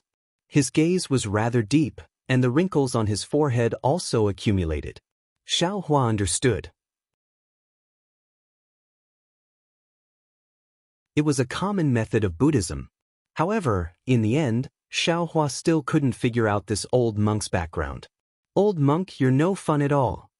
Xiaohua coldly said, Buddhism pays particular attention to opening the door of convenience. Although this one is a Confucian cultivator, this one also understands Buddhist principles and wants to discuss with Grandmaster. You look like you're rejecting this one at the door, so how can you talk about merit? What cultivation are you talking about? Cultivation is cultivation. Merit is also merit. The two can't be mixed up. Jianghu seemed to feel that he had gone too far. His tone softened. My Buddha talks about fate. If benefactor is fated with my Buddha, this poor monk doesn't need to say anything more. Benefactor will naturally enter my Buddhism. If benefactor isn't fated with my Buddha, what can this poor monk do even if this poor monk is eloquent? Then why is this monk sitting as the abbot of Jianghu Temple? Why are there so many benevolent fields around Centipede Ridge? Isn't this merit to attract the villagers to Buddhism? Isn't it to let the light of Buddha shine on the single Liang kingdom? The sea of bitterness is boundless. Repent and you'll see the shore. This poor monk doesn't want any merit. The light of Buddha doesn't need eyes merit to shine on the single Liang kingdom. Jianghu replied faintly, this poor monk only knows that cultivation is life. Every action and word is cultivation. Since this poor monk can't get rid of this stinky body, this poor monk can only cultivate day and night. Xiaohua wanted to say something, but Jianghu continued, Benefactor, I'm afraid you have the same idea as ordinary people. As long as one cultivates, one must break away from worldly affairs. You don't know that everywhere in this world is a sea of bitterness. Even if you hide in a meditation room, it's impossible to be peaceful. Instead, why not go deep into the sea of bitterness to cultivate? Benefactor, you just mentioned merit. Saving one person is merit. Saving 10 people is also merit. It doesn't have to be saving others in times of danger to be merit. The monks of Jianghu Temple, and even the monks of other single Liang kingdom, although they lack the time to chant sutras and meditate, they are also cultivating while working. Moreover, the monks of my single Liang kingdom don't let the people of the world suffer and accumulate merit. Who can say that this isn't merit? Ah, old monk, you're right. Xiaohua laughed. Saving people from suffering is a small merit. Teaching people to get out of suffering is a great merit. There's no need to teach Buddhist principles. As long as you teach kindness, Buddha's light will shine. This Xiao is more and more interested in the state preceptor of the single Liang kingdom. Goodbye. After saying that, Xiaohua cupped his hands at Jianghu. Auspicious clouds appeared under his feet, and he rushed into the sky. Outside the temple, Fairy Jing saw Xiaohua come out. She also turned into a rainbow and chased after him. In a moment, the two figures disappeared. Jianghu raised his eyebrows, slightly surprised. Then he closed his eyes and was about to chant sutras. But at this moment he thought of something and said loudly, Xing Zhu, which disciple brought this benefactor here? This seat has something to ask. Xiaohua flew into the sky with a smile on his face. Fairy Jing saw him and said with a smile, "Fellow Taoist Xiao seems to have gained a lot from this trip." "Yes, indeed." Xiaohua nodded. The Buddhist sect of the Single Liang Kingdom is different from what this Xiao knows. Although Chenghui Temple is the smallest temple in the Single Liang Kingdom, everything it does is magnanimous. The abbot of the temple is also different from ordinary monks. He's indeed a cultivator. Hee, I've never seen fellow Taoists speak so highly of a monk. Fairy Jing agreed. It seems that Xiao Jun is indeed a wise ruler. Whether Xiao Jun is a wise ruler or not, I don't know for now. But the Buddhist disciple supporting Xiao Jun is an expert. This Xiao is very interested in this Buddhist disciple of an unknown sect. Oh? With fellow Taoist Zhao's Buddhist sect Cultivation, you can't tell what sect it is? Fairy Jing pretended to be surprised. Xiaohua waved his hand and said with a smile, "This Xiao is just a dabbler. My Buddhist sect Cultivation is for Taoist Yuanqing to hear. How much can I know?" But this Xiao also knows some secrets of the Buddhist sect. Unfortunately, this knowledge is not enough to see the origin of the Chenghui Temple's abbot. Isn't that simple? This place is only a few hundred miles away from the capital of the Single Liang Kingdom. We'll arrive in a moment. Fellow Taoist Xiao only needs to visit the state preceptor. Why wouldn't he tell you? Fairy Jing said with disdain. Xiaohua shook his head slightly. Don't be anxious. This Xiao still wants to see.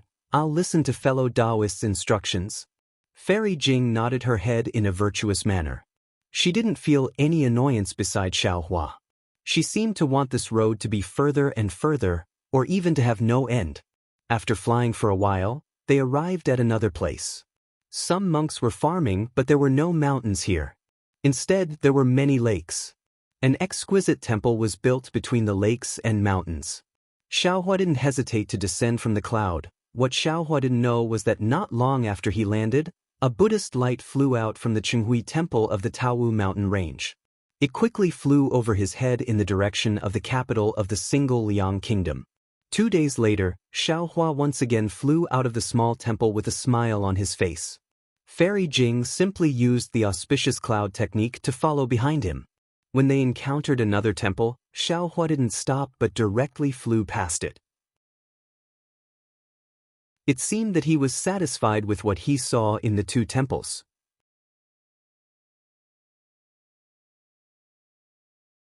Chapter 3685. Fellow Taoist, are you not going to go down and take a look? Fairy Jing asked with a smile, clearly trying to find something to talk about. Xiaohua replied, "Since I already know, I naturally don't need to go down." Fellow Taoist, aren't you afraid that Xiao Jun arranged this beforehand? Fairy Jing reminded Xiaohua. If the ruler of a country can arrange farming to such an extent, he must be a wise ruler. Xiaohua smiled. Fairy Jing, you might not understand farming and don't understand that farming is not easy to fake. Indeed. Fairy Jing also sighed. Although I am in charge of a country, most of the country's affairs are handled by the ruler. I only deal with the provocations of Confucian cultivators and my own cultivation. Speaking of which, I finally understand why Xiao Jun wants to go to Yaodai Mountain. And I already know. Fairy Jing pursed her lips and smiled. Although these Buddhist disciples cultivate, not many of them cultivate Buddhist protective divine abilities. This way, it will be difficult for the Chanyang country to resist the provocations of the nearby Confucian cultivator country. That's right. Nothing in the world is perfect.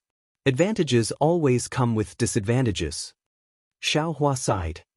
The Chanyang country's state teachers' actions have made the people rich, but the country isn't strong. Since the country isn't strong, it's hard to protect the happiness of the people. Xiao Jun probably saw this and went to Yaotai Mountain after traveling thousands of miles. No matter what, he's still better than that Xiao Jian who tricked you. Fairy Jing sneered. Then she was suddenly stunned. She looked into the distance and asked curiously, "What's wrong? So many monks. What are they doing?" Xiaohua had already noticed and smiled. Who knows? Maybe there's a Dharma discussion somewhere and these monks are joining together? They seem to be coming for fellow Taoist Xiao. Fairy Jing blinked her eyes. Could it be that fellow Taoist Xiao defeated 2 abbots in 2 temples and they're coming for revenge? Xiaohua rubbed his chin and thoughtfully looked into the distance. His figure slowly slowed down. A few miles ahead of him, there were about a dozen monks sitting cross-legged in the air. Each monk was holding a wooden fish in their hands. As they knocked on the fish, they chanted sutras. They were blocking Xiaohua's path to the Danliang kingdom. These dozen or so monks were naturally nothing. What surprised Xiaohua was that below the dozen or so monks, in the mountain range, there were more than 100 monks sitting cross-legged. These monks didn't seem to have any Buddhist divine abilities and couldn't fly, but they also held wooden fish in their hands and chanted Buddhist scriptures like the monks in the air. I'm not familiar with Buddhist etiquette, so I don't know what this means. Could it be that it's welcoming us? Looking at the strange scene, Fairy Jing said curiously, of course, it could also be that Xiao Jun sent a message back to the Chanyang kingdom, and the Buddhist sect's imperial preceptor sent someone to rely on. I'm not sure. Let's go and take a look first. Xiaohua's tone was somewhat cold. He said while flying forward. Actually, Xiaohua was also at a loss. If this was really Xiao Jun's message, then the previous farming matters might really have been arranged by the Buddhist sect's imperial preceptor. You lot are blocking this old man's path. What do you want? Xiaohua flew forward and scanned with his divine sense. He knew that these monks were only at the 1st or 2nd grade of origin energy. He didn't put them in his eyes at all and asked indifferently. Hearing Xiaohua's question, a monk flew out and bowed. Amitba, those who walk different paths cannot work together. Confucian Senior, please turn back. My Chanyang kingdom doesn't have the person Senior is looking for. Do you know who this old man is looking for? This poor monk doesn't know. The monk's expression didn't change. Although my Chanyang kingdom was founded by a Buddhist sect, the imperial preceptor doesn't care about the matters of immortals and Buddhas. He only wants the citizens of the Chanyang kingdom to live a peaceful life. Therefore, I ask Senior to return to where you came from. Can you block this old man's path? Xiaohua sneered. Do you have the qualifications to give this old man orders? This poor monk doesn't dare. After the monk finished speaking, he returned to his original position and sat down cross-legged. He lowered his head and chanted Buddhist scriptures. Xiaohua snorted coldly. The clouds around him surged as he charged towards the monks. His powerful aura pushed the monks away before he could get close. Although the monks weren't thrown off their feet, they still opened up a path for Xiaohua to calmly fly through. These monks are very strange. Fairy Jing flew over and turned to look at the monks. They weren't discouraged and didn't have any anger on their faces. They adjusted their formation and slowly flew behind Xiaohua and Fairy Jing. They were still knocking on the wooden fish and chanting Buddhist scriptures. On the ground, although the monks couldn't catch up to the monks in the sky, they were still slowly moving forward. What are these monks doing? Xiaohua was a bit angry because when he scanned with his divine sense, there were monks blocking the sky every few dozen li. Obviously, they weren't willing to let Xiaohua enter the capital of the Chanyang kingdom. Moreover, these monks had low cultivation. They didn't even spare Fairy Jing a glance, let alone Xiaohua. This concubine doesn't know either. Fairy Jing smiled bitterly. It seems that the capital of the Chanyang kingdom has some unspeakable secret that they don't want fellow Taoist Xiao to see. If I had known earlier, I wouldn't have gone to Qinghui Temple. I would have killed my way to the capital, Xiaohua said regretfully. Fairy Jing comforted him instead.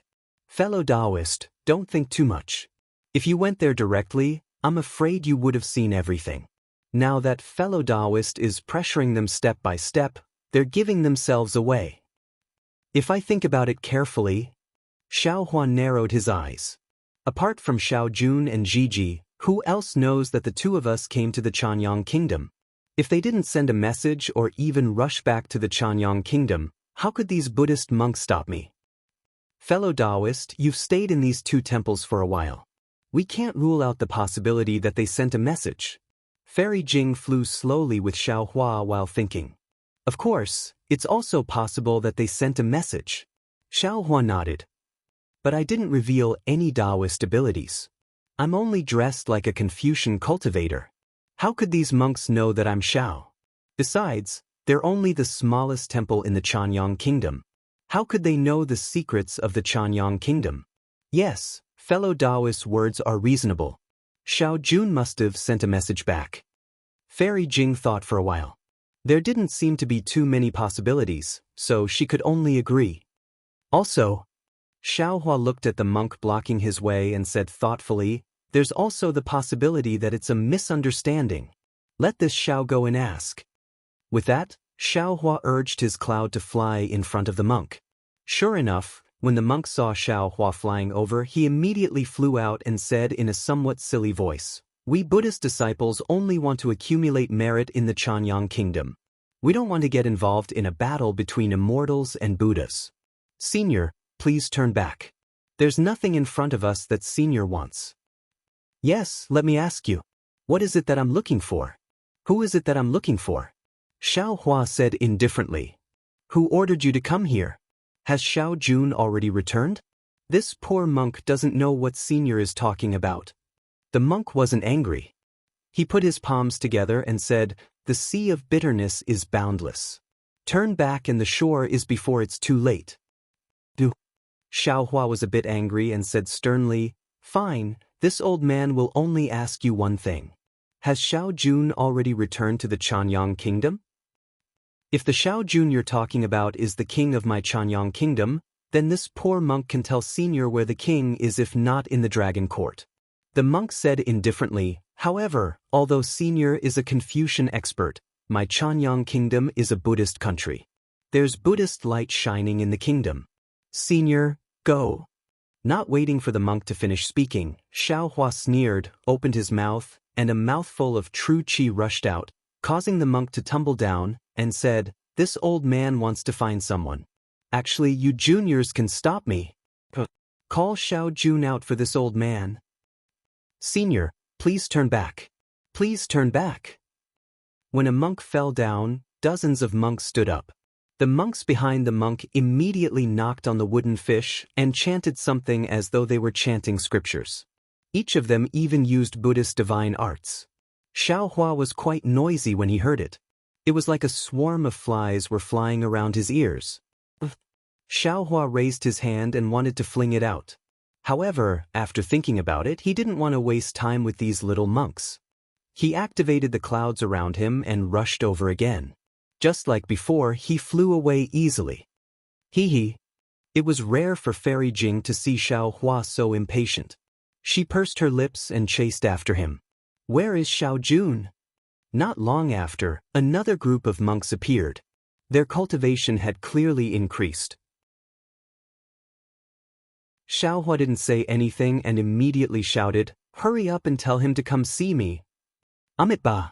The unknown monk put his palms together and said, "Senior, please turn back. My family's grandmaster said that the person Senior is looking for is not in the Chanyang kingdom. Senior, please don't go any further." Without waiting for the monk to finish, Xiao Hua flew over the monk's head. The monk could only lead the group of monks to chase after him. "Fellow Taoist Xiao, please calm down." Fairy Jing knew that Xiao Hua was deceived by Xiao Jian and Xiao Jun again and again. She was really angry. She hurriedly whispered, "Perhaps there really is a misunderstanding." And indeed, I asked where Xiao Jun was, but they said the person I was looking for wasn't here. This person and Xiao Jun might not be the same person. Although Xiao Hua was angry, he didn't lose his head. He nodded and said, "Actually, if they weren't both surnamed Xiao, I wouldn't have bothered with them." Hee, and you say you're not angry. Fairy Jing heard Xiao Hua say, and chuckled. "All right, there are more monks blocking the way. I'll ask them carefully." Xiao Hua's face was a bit red. The matter between Xiao Jun and Xiao Jian was after all the master of the Chanyang kingdom. Everyone knew that even an upright official couldn't resolve family matters. It was normal that Xiao Hua couldn't tell. In front of Xiao Hua was a short and shriveled old monk. He didn't look young. Xiao Hua stood in the air and cupped his hands. "Venerable, please. Amitba, Senior, please return." The old monk didn't beat around the bush with Xiaohua. He put his palms together and went straight to the point.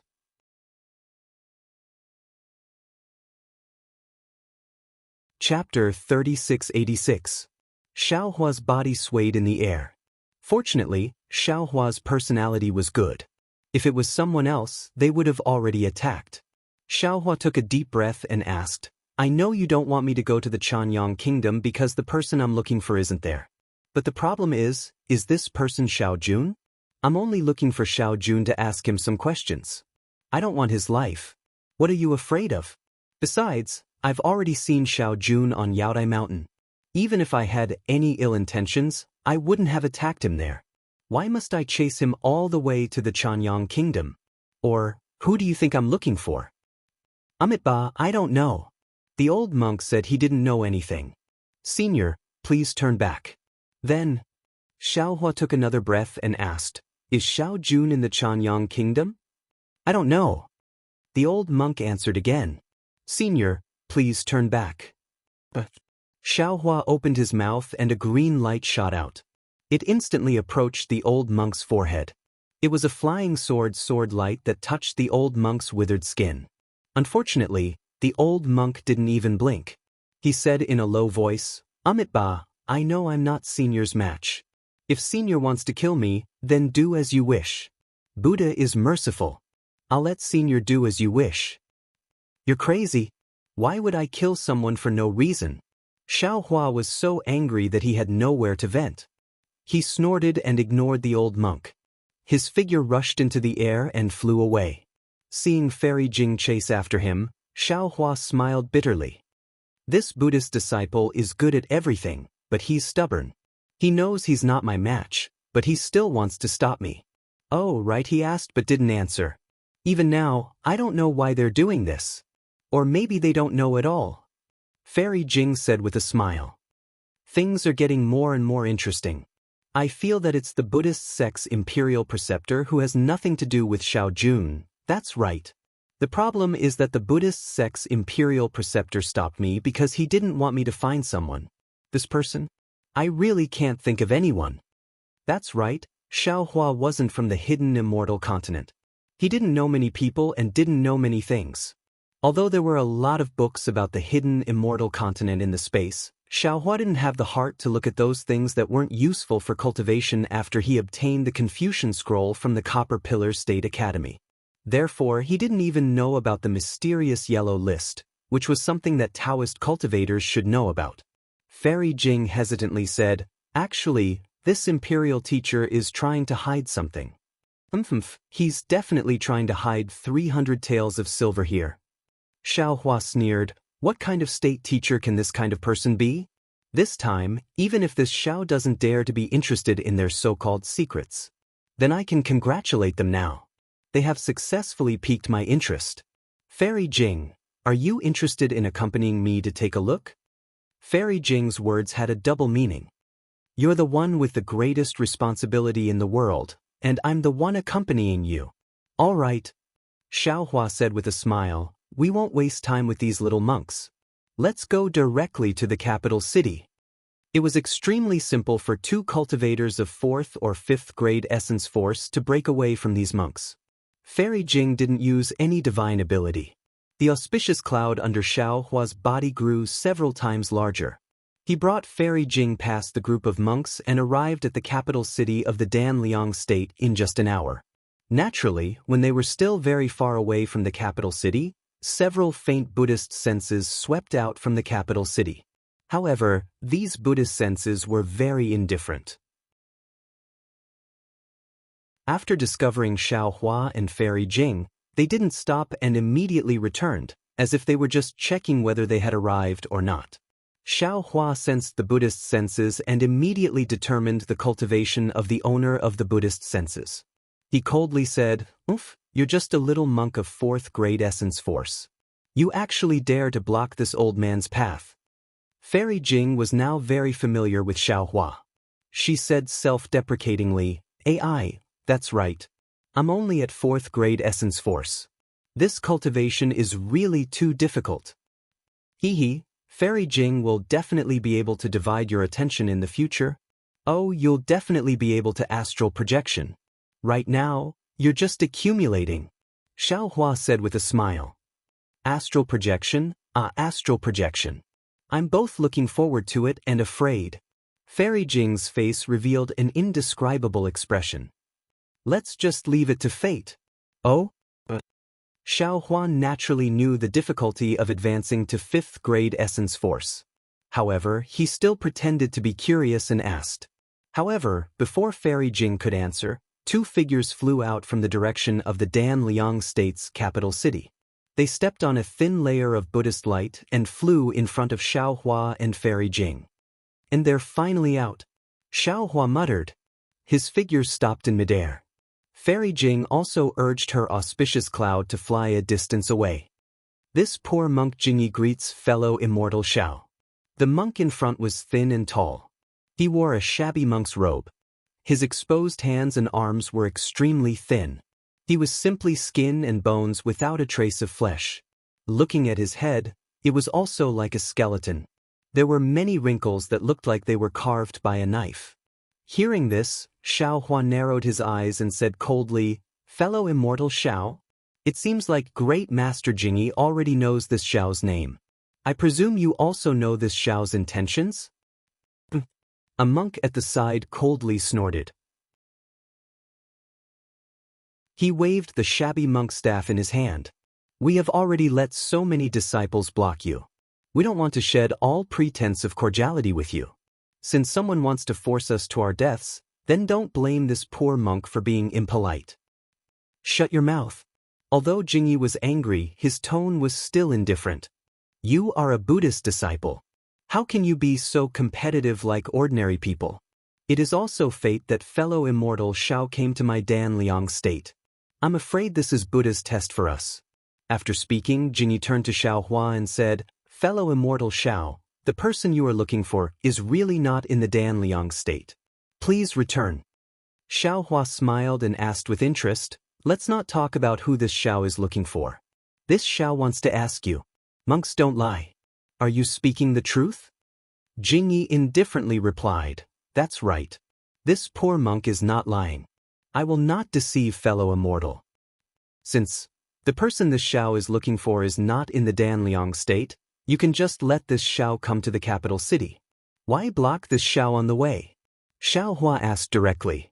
"My Danliang state does not want to get involved in disputes."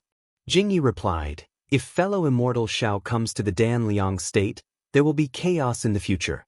Therefore, this poor monk does not want fellow Immortal to come." "Then the person you were talking about, who is it?" Xiaohua stared at Jingyi and asked with a smile that was not a smile. Jingyi slightly shook his head. "Fellow Immortal knows. Why do you need this poor monk to speak? I presume Great Master knows about soul-searching techniques?" Xiaohua raised his hand and threatened, "This Xiao only needs to press this finger on Great Master's forehead. This Xiao knows what Great Master is thinking. Fellow Immortal can try." Jingyi was not afraid at all. His gaze did not shrink. Xiaohua looked at Jingyi's dirty clothes and thoughtfully asked, "Great Master Jingyi is from the Duda lineage, right? You clearly know, yet you still ask?" Jingyi could not bear it anymore and angrily said, "Who doesn't know what you are planning?" Xiaohua ignored Jingyi and said again, "In fact, before I saw Great Master, I didn't think of it. Even in Qinghui Temple, that little monk Shen Ku didn't say anything. However, since he didn't say which sect he belonged to, then he should belong to the Duda's branch. Do you think this Xiao is right?" "That's right. Fellow Immortal's eyes are like torches. This poor monk is indeed Ku Duda." The word Ku completely explained Duda's cultivation. Xiaohua said, "Although Buddhism does not advocate Ku Duda's arduous cultivation, even the revered one of the world praised his ascetic cultivation. However, this Xiao is somewhat puzzled. Duda has 13 items. How many items can Great Master hold? Since Great Master has the position of state teacher and the help of the Danliang state, how many more ascetic cultivations does Great Master have? Amitabha. The sea of bitterness is boundless. Where is not ascetic cultivation?" Jingyi put her palms together and said softly, "In the past, the revered one of the world fed the eagle with his body and abandoned his body. Today, this old monk will throw his body into the secular world. What is wrong with that? The revered one of the world sacrificed his body to save a pigeon. This old monk will sacrifice his body to save hundreds of thousands of people in the Danliang state. What is wrong with that? Xiao Hua was stunned. He somewhat understood the intention of Danliang state teacher Jingyi. Jingyi treated the position of state teacher as a kind of ascetic cultivation. She treated the responsibility of state teacher as a part of the sea of bitterness. She used it to sharpen her Buddhist nature in the secular world. Ku Duda's ascetic cultivation was indeed effective. Whether it was Buddhist Dharma or Buddhist techniques, they were far superior to ordinary Buddhas. However, just as Jingyi said, Ku Duda was usually alone. His methods of accumulating merit were limited. Even if he had great magic power, he could not accumulate much. However, if he became a state teacher, the amount of merit he could accumulate was incomparable. However, Xiao Hua immediately smiled bitterly. Taoist cultivators treated state teachers as glory, splendor, and wealth. They treated the power of a country as their reliance for cultivation. However, Ku Duda treated glory, splendor, and wealth as a sea of bitterness. He used his ascetic cultivation to contribute to the country. It had to be said that in the same country, Taoist cultivators and Buddhist cultivators were completely different. Xiao Hua turned his head to look at Fairy Jing. Fairy Jing had a contemplative look on her face. She seemed to have some thoughts. Forget it, forget it. Xiao Hua waved his hand. Whether it is Buddhist or Taoist, whether it is ascetic cultivation or chanting sutras, it is all cultivation. I do not understand Duda's ascetic cultivation, nor do I understand the accumulation of merit. I originally wanted to take a look at the situation in the Danliang state. I wanted to see whether Xiao Jian or Xiao Jun was a wise ruler. However, Grandmaster has repeatedly stopped me. Now, I want Grandmaster to give me an explanation. Xiao Jian? Xiao Jun? Jingyi was slightly stunned. Fellow Immortal, is related to the two of them by blood? No! Xiao Hua waved his hand. Grandmaster, there is no need to guess blindly. Do you think Xiao Jun or Xiao Jian is better? Both of them are dung. Jingyi answered without hesitation. You and I are also dung. Only Buddha is real. When Xiao Hua heard this, he almost fell from the sky. He really wanted to choke Jingyi's neck and ask if he could speak properly.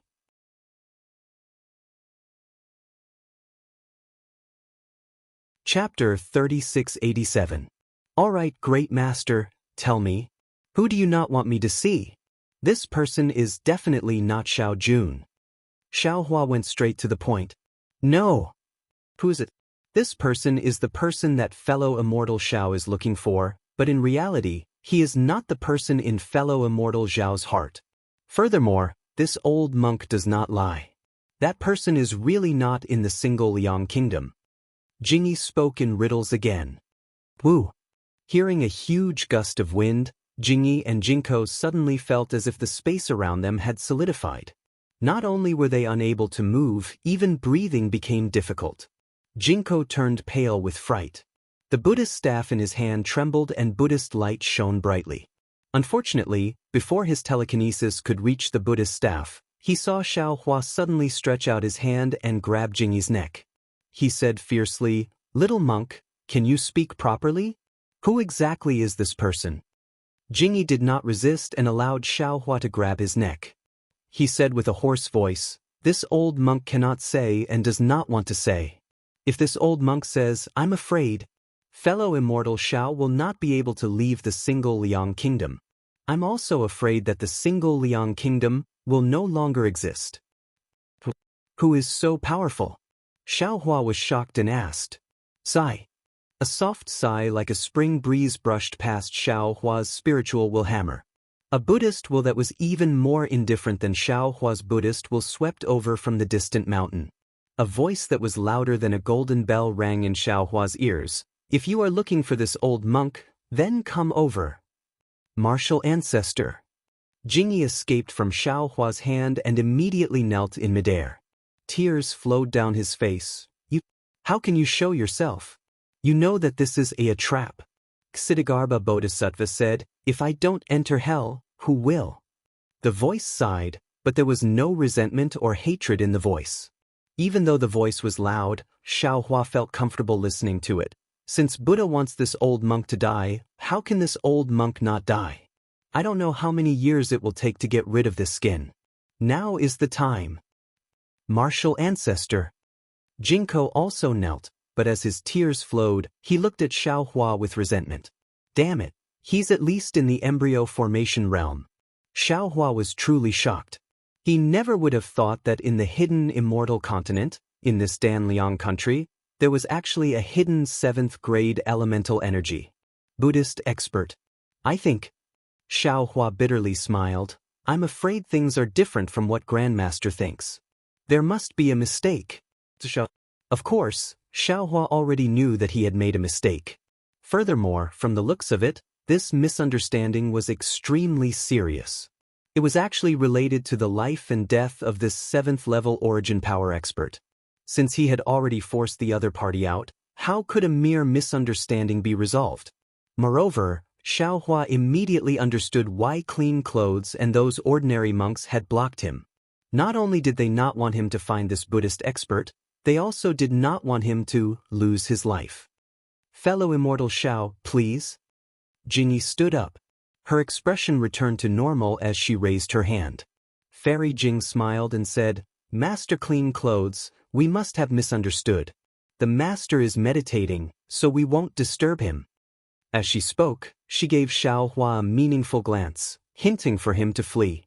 Xiaohua bitterly smiled. This was a 7th grade elemental energy expert.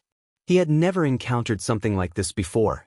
Although he had made a breakthrough in his lightning evasion technique, but Xiaohua wasn't confident that he could escape. And if he escaped, not only would he leave behind Fairy Jing, he would also provoke the other party. There would be no room for negotiation. After thinking for a moment, Xiaohua smiled and said, Fairy Jing, don't be anxious. This is a Buddhist 7th grade elemental energy expert, a Buddhist senior monk. He must have benevolence in his heart. I'll explain it to him clearly. 7th grade elemental energy? Fairy Jing was also stupefied, her face instantly becoming deathly pale. However, she immediately smiled and said, Fellow Taoist, don't be anxious. This concubine will accompany you. Fellow Taoist? Jingyi frowned. She sized up Xiaohua but did not say anything. Jingyi impatiently said, Fellow Taoist Xiao, what are you dawdling for? Don't you want to find Grandmaster?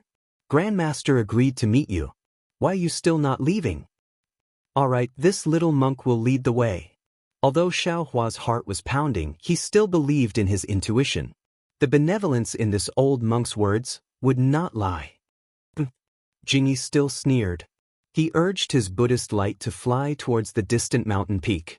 Seeing the mountain peak approaching, Xiaohua looked at Jingyi beside him and said softly, Monk Jingyi violated the precepts. This mountain peak is within the single Liang nation. How is it not within the single Liang nation's territory? This mountain peak has already been donated by the single Liang nation's king, Xiao Jun, to our Buddhist sect. It is a pure land and not within the single Liang nation's territory. Hee, Xiaohua chuckled and did not ask any more. Buddhist disciples were the most passionate. If he did not let Bodhi out, he would not be able to win against Jingyi. After flying to the side of the mountain peak, Jingyi did not dare to directly fly up. Instead, he landed on the ground and walked up the mountain path. The mountain path was rugged, narrow, and rather steep. Jingyi did not use Buddhist techniques and climbed up step by step. Xiaohua naturally did not mind. He also walked with his feet firmly on the ground. As for Fairy Jing, how could she walk? However, after walking a few steps, light clouds appeared under her feet. When they arrived at the waist of the mountain, they walked to a cave full of thorns. Jingyi knelt on the ground and kowtowed. Martial ancestor, disciples have brought 2 people here. Do you really want to see them? Come in. That voice was still faint, as if it was neither sad nor happy. Jingyi saw that they could not persuade their martial ancestor. They stood up and stood at the two sides of the cave. They put their palms together and said, "Two immortal friends, please." Looking at the pitch-black cave, Xiaohua did not dare to release his divine sense. He turned to look at Fairy Jing and said, "Fairy Jing, wait outside. I can go in by myself." "No need. Since we are here, I will also pay my respects to the Buddhist seniors." Fairy Jing's eyes were sincere as she looked at Xiaohua. She had the determination to advance and retreat together. All right. Xiaohua was helpless. He took the lead and walked into the cave. Fairy Jing did not hesitate to follow. The cave was very big and also very dark. There was no light, but it was nothing for Xiaohua and Fairy Jing. Xiaohua walked into the cave and saw that at the end of the cave was a huge wall. In front of the wall was a square stone. A tall and thin monk wearing a shabby monk robe was sitting there facing the wall. Looking at the back of the monk, Xiaohua respectfully put his palms together and bowed. Junior Xiaohua greets the Buddhist seniors. Junior Li Jing greets the senior. Fairy Jing did not dare to be negligent and also bowed. "Xiaohua, are you looking for this old monk?" As the monk spoke, he slowly turned around. Xiaohua stared unblinkingly at the monk as he turned around. When he saw the monk's appearance, there was a boom. It was as if a thunderbolt had struck his head. Xiaohua's mind was filled with an explosion. He had never seen this monk before, but he clearly remembered this monk's appearance. Although this monk's face was very thin, his appearance had changed too much. Wasn't it the appearance of the shabby golden body in the Jianghu temple of the Longevity Town? Wasn't it Xiaohua's disguised appearance of C.I. Hang? This was the fake C.I. Hang meeting the real C.I. Hang. Moreover, in a flash, Xiaohua immediately understood everything. It must be what he had said in front of the Jianghu temple of the Centipede territory. If all the temples in the world were like Jianghu temple, then why would there be a Longevity Town in the hidden Immortal continent? This attracted the attention of others, who thought that he came from the Longevity Town. Now that his Tao cultivation had not recovered, he only used the cultivation of a Confucian cultivator. They thought that he was a Confucian cultivator. The news was naturally sent from the Jianghu temple to the state preceptor of the Dan Liang country, Jingyi only needed a little analysis to conclude that he knew about this monk and came to the Dan Liang country to look for this monk. Jingyi definitely knew that his grandmaster was not C.I. Hang, not the owner of the 99 Zhang golden body in the Longevity Town, so he wanted to stop him. However, he could not say it clearly. He could only say that although the C.I. Hang Xiaohua was looking for looked exactly the same as his grandmaster, and even his grandmaster left merit in the Longevity Town and set up a statue, his grandmaster was not C.I. Hang. Jingyi did not lie to Xiaohua. Moreover, as the state preceptor, Jingyi could clearly see that the Longevity Town, which was hundreds of thousands of li away, was now at the peak of the storm. As long as his grandmaster appeared, he would definitely be killed by the Confucian cultivators. He naturally did not want Xiaohua to see his grandmaster. It's a misunderstanding. After thinking it through, Xiaohua hurriedly bowed again. Junior came to the Dan Liang country to verify whether Xiao Jian or Xiao Jun was lying. I never thought of looking for Senior. Besides, this Junior has no idea who Senior is. Hee. The monk shook his head slightly. He raised his hand and pointed at the stone wall, asking, "Xiaohua, do you see what this is?" Xiaohua raised his head and looked at the shadow on the stone wall that seemed to be carved by a knife. He said in surprise, "Senior, is this Senior's shadow?" "That's right." The monk nodded faintly. "This old monk has been thinking about the relationship between my skin and the Saraira for the past 1,000 years. I have been meditating in front of this stone wall. This shadow is left behind by this old monk's skin. Great Master's Dharma is powerful. Junior is truly impressed." Xiaohua was so impressed that he prostrated himself on all fours. The monk continued, "Since the shadow can leave behind traces, how can your eyes not reveal any flaws? Benefactor Xiao, you must recognize this old monk." "Ai, all right." Xiaohua knew that this monk's dharma was powerful. He might know something like mind reading, heavenly vision, and so on. He simply admitted, This Xiao has seen Senior's statue in the Longevity Town. There's nothing to hide. The Danliang country's monarch, Xiao Jun, knows. As he spoke, Xiao Hua recounted the events of the past. He smiled bitterly and said, "At that time, when Senior displayed his invincible might in Longevity Town, Junior had already fainted. By the time Junior woke up, Senior had already left without attaining the fruit. However, Junior heard from others and naturally knew who Senior was."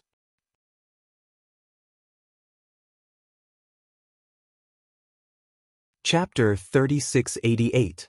At this point, Xiaohua honestly admitted, "Moreover, this Junior also knows that the Longevity Town isn't a good place. Master Jingyi doesn't dare to let people know that Senior C.I. Hang is here. Therefore, this Junior didn't dare to admit it and wanted to cover it up. I was afraid that Senior would kill me to silence me." Hee hee. The monk laughed. "So you're a Taoist cultivator. Jingyi should have thought of this long ago." This Junior also understands Confucian cultivation, so Master Jingyi misunderstood. Xiao Hua hastily explained. "Benefactor, don't be afraid. How could this old monk kill you to silence you?" The monk sighed and said, "If this old monk was C.I. Hang, so what if this old monk went to the Longevity Town? Unfortunately, this old monk's Buddhist name is Benevolent, not C.I. Hang. That Buddhist fruit isn't this old monk's, so how could this old monk go to the Longevity Town? Ah? How is this possible?" Xiao Hua was shocked to death. He looked at Fairy Jing, who was also shocked, and exclaimed at the same time. There was a Buddhist disciple who used this old monk's appearance to do good deeds in the Longevity Town. The benevolent Ku Tuchuo sighed and said, "It was misunderstood by others." "Oh, this Junior understands," Xiao Hua hastily said with a smile. "Just like today's misunderstanding, what a coincidence." Today was a misunderstanding, but the Longevity Town might not be a misunderstanding, and it can't be so coincidental, the benevolent monk said. Hearing this, Xiao Hua hastily bowed and said, "Senior C.I. Hang, as for whether it's a coincidence or a misunderstanding, this Junior doesn't know. This Junior definitely won't speak of what happened here. This Junior is a Taoist disciple. This Junior isn't interested in the disputes between immortals and Buddhas." "Do we need to swear a blood oath?" Fairy Jing probed. "No need." The benevolent monk said kindly, "This old monk has never forced anyone to swear a blood oath before." "Okay, this Junior guarantees that he won't say a single word." Xiao Hua solemnly vowed. Of course, Xiao Hua had to make a solemn vow. He definitely wouldn't say a single word about this matter, because he was the real C.I. Hang, a fake C.I. Hang. How could he reveal the real C.I. Hang, a fake C.I. Hang? Fairy Jing was overjoyed as she said, "This Junior is the same. This matter concerns Senior's life. This Junior definitely wouldn't dare." Benevolent Xiang waved his hand and said, "If that's the case, you may leave now." "Thank you, Senior." Fairy Jing hadn't thought of such a simple ending.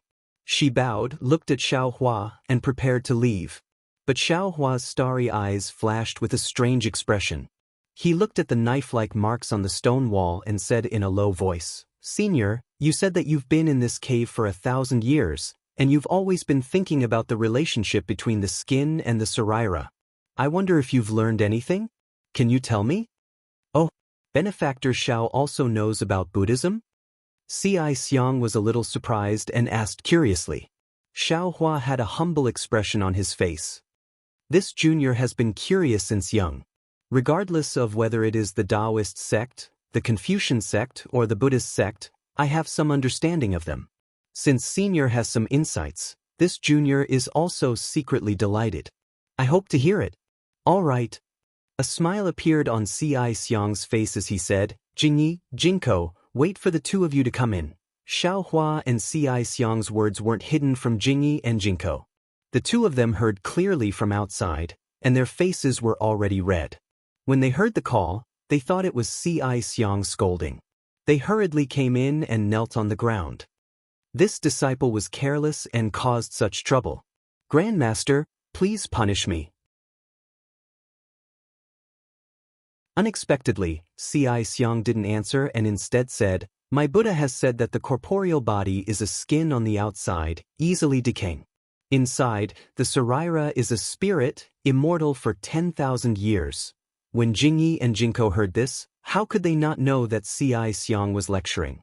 They hurriedly sat down cross-legged and closed their eyes to listen carefully. Xiaohua hurriedly sat down after seeing this. Similar to Jingyi, he put his palms together and quietly listened to this rare comprehension. This old monk thinks that a person is a person. Everything is based on the corporeal body. The corporeal body's influence is truly important, sometimes even more powerful than the Saraira. The corporeal body is the shadow, leaving scars on stone walls. However, the Saraira has no light, leaving no traces in the mortal world.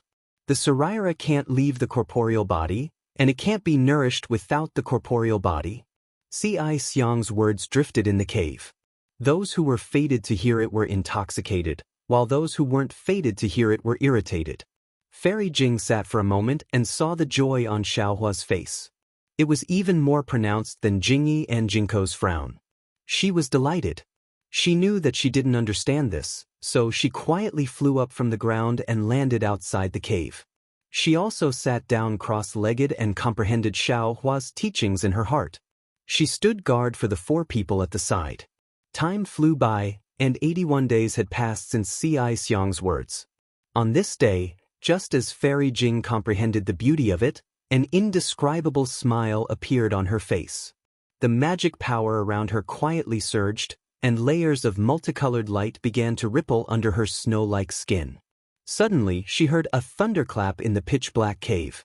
It was so deafening that even the deaf could hear it.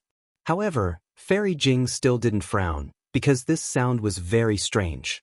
It seemed to be extremely loud, yet also extremely soft. It seemed to be in her ears, yet it also seemed to be in her heart. Fairy Jing only felt her body expand, and all of her magic power instantly dissipated. Then, before Fairy Jing could think again, she saw Buddha's light flourish in the cave. This Buddha's light was different from what Fairy Jing usually saw. Not only did it rush out of the cave, but it even rushed into the mountain. The mountain didn't seem to have anything in it, but it also came out of the mountain. In the blink of an eye, the Buddha's light spread from the middle of the mountain to the top of the mountain. It was as if the entire mountain was filled with Buddha's light. Then, bursts of Sanskrit chants came from the cave and even the entire mountain, floating in the air and in people's hearts. In the Buddha's chants and in the Buddha's light, there were tiny images of fairies that were as small as flies, and images of dragons that were even weaker than mosquitoes. Not only did they dance around the cave and the mountain, but they also surged with the Buddha's light toward the capital of the Chanyang kingdom, enveloping the surroundings. Gurgle! The Buddha's light pierced through the void, and streams of sparkling and translucent silver light fell on the mountain peak. When the Buddha's light on the mountain peak came into contact with the silver light that was invisible to the naked eye, it immediately swelled and gradually formed a humanoid golden body. Fairy Jing immediately understood that this was the strange phenomenon caused by the benevolent Venerable Master. She wanted to get up, but in the Buddha's light, her muscles and bones were limp, and she couldn't move at all. Even her mind was drifting. Roar! The strange phenomenon lasted for an hour, and then there was a lion's roar in the cave. The Buddha's light on the mountain, as well as the Buddha's light that rippled for miles, suddenly shrank and disappeared into the cave. In front of Fairy Jing's eyes was still the ordinary cave and the inky darkness. Amitabha! As a Taoist Yuaning, Fairy Jing couldn't help but chant Buddha's name. She stood up from the ground, and the benevolent voice sounded in the cave again. Buddha has a saying that a flower is a world, and a leaf is a spring and autumn. We Buddhists are burdened by our physical bodies, and we can't be free for our entire lives. I've cultivated hard for thousands of years, but I still haven't achieved Buddhahood. I don't have any obsessions in my heart, and I'm even comforted. Senior brother Tsihong from afar almost achieved Buddhahood. Although it's senior brother Tsihong's merit, it's also my merit. I have no hope of achieving Buddhahood in this life, so I'll wait for the next life. There's always hope, and there's always an end to life. Everything in the world is arranged by the Buddha. Although I don't know why the Buddha sent Xiao Tanyue to me, I know that I can't remember any merit in my heart, and all cultivation is based on external things. Therefore, I can't not see Tanyue. Jingyi, Jinko, do you understand? There was silence in the cave, and no sound could be heard. Fairy Jing shook her head slightly, knowing that Jingyi and Jinko didn't understand Great Master Ci Xiang's Zen theory. Xiao Tanyue. Great Master Ci Xiang's tone was hesitant, and he probed, have you understood? There's a lamp in the world that illuminates the earth. People see the light, but don't see the lampstand. What's wrong with the lampstand? Xiao Hua's voice sounded. There's a lampstand, but there's no light. Who can see the lampstand? There's no need to have a lampstand, there's no need to have light, but there's light that illuminates the world. Amitabha. Excellent, excellent. Great Master Ci Xiang chanted Buddha's name and didn't speak again. After a while, Jingyi and Jinko accompanied Xiao Hua out of the cave. Fairy Jing's gaze wavered, and the Xiao Hua in her eyes seemed to have changed greatly, but also didn't seem to have changed at all. Let's go. Xiao Hua quietly transmitted his voice. Great Master Ci Xiang is in seclusion again. Alright. Fairy Jing transmitted her voice and moved her body, slowly flying down the mountain path. Xiao Hua and the other two respectfully bowed towards the cave and carefully walked down. After leaving the mountain peak, Xiao Hua bowed and said, Great Masters, please forgive me for offending you. Jingyi's face was rather dry. Great Master Ci Xiang's rare lecture, but he and Jinko didn't get as much as Xiao Hua. They were really disciples of Buddhism in vain. Hearing Xiao Hua's words, he hurriedly put his palms together and said, Amitabha, there's no need to mention this matter. It's this old monk's fault. Please, Xiao Tanyue, if you want to see if Xiao Jian or Xiao Jun is lying, just go to the capital city and you'll know. Alright. Xiao Hua didn't want to go, but looking at Fairy Jing, he felt that there was only one last step left. After hesitating for a while, he agreed. However, the four of them flew into the capital city of the single Liang kingdom and flew out in less than an hour. At this moment, Jinko was no longer there, and Jingyi was beside him. Xiao Hua had a smile on his face as he bowed and said, Great Master Jingyi, please return. The doubts in my heart have been resolved. Thank you, Great Master. As long as Xiao Tanyue doesn't have any doubts. Jingyi smiled and said, This old monk is an ascetic monk, following the ascetic path of my Buddhism.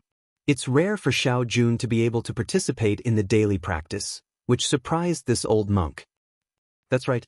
To be able to live in a dilapidated palace, to be able to protect Queen Gigi, and to live in a daily life that's even worse than the ordinary marquises of other kingdoms, this kind of monarch is the fortune of the single Liang kingdom.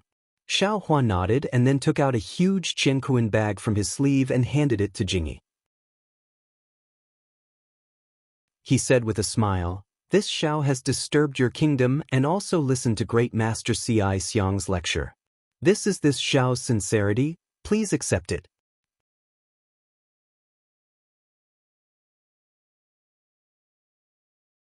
Chapter 3689. Oh! Jingyi glanced at it and didn't take it. He waved his hand and said, My Shanliang country's bodhisattva doesn't accept charity from any benefactor. Please take it back. Xiao Hua explained, This is a gift from me to the king of Shanliang country, Xiao Jun. It's also a gift to the people of Shanliang country. It's not charity. Jingyi wanted to say more, but Xiao Hua smiled and said, Master, take a look first. Okay. Jingyi could only take it. He opened it and was moved. He put his palms together and said, Amitabha. Since that's the case, this old monk thanks. Just as she said that, Reverend Clean Clothes shuddered, and grief appeared on her face. She turned her head around and looked at the mountain in the distance. She said mournfully, Amitabha, Grandmaster, has passed away. Ah? Xiao Hua was also shocked. In his heart, he instantly understood why Great Master Ci Xiang still wanted to see him even though he had some misgivings. Why Great Master Ci Xiang still had to spend 81 days of hard work to give them an explanation. This old monk won't send you off. Jingyi bowed and said, I hope the two of you can remember your words, Master, don't worry. This Xiao understands. Xiao Hua hurriedly replied. Fairy Jing also nodded in agreement. Jingyi didn't say anything else. He put away the Qingkuan bag and hurriedly flew to the mountain peak. Xiao Hua stood in the air and bowed deeply to the mountain peak where Master Ci Xiang was. Then, he flew away without saying a word. Fairy Jing knew that Xiao Hua was in a bad mood, so she didn't say anything. She silently followed behind.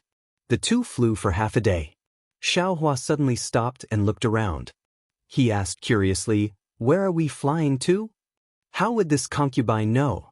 "This concubine is following behind you." Fairy Jing smiled and said softly, "Although Master Ci Xiang left, this concubine heard him say that if he couldn't achieve karma in this life, he would be able to in the next life. Moreover, Buddhism's cultivation is different from my Taoism. They emphasize reincarnation the most. Today's death is tomorrow's life. Today's karma is tomorrow's cause. Fellow Taoist, you don't have to be too sad." Xiao Hua nodded. He understood. He knew that he had thought of many things. "Alright, what did you give Jingyi Master?" At first, he didn't want it no matter what, but in the end he refused to let it go. Fairy Jing tried to find something to talk about. Xiao Hua smiled. He took out another Qingkuan pouch from his sleeve and tossed it to Fairy Jing. "Then I'll give you one too." "Oh!" Fairy Jing was truly surprised. When she opened it, she unconsciously beamed with joy. "So it's so much rice. Then I will kindly accept it. On behalf of the people of my country, I thank Taoist Master Xiao." That's right. If it were ordinary spiritual herbs, Fairy Jing might not lack them, and there were plenty of them in this world. But with so much rice, who could take out so much in such a short time? With so much rice at the critical moment, who knew how many lives could be saved? No wonder even the clean clothes master was moved.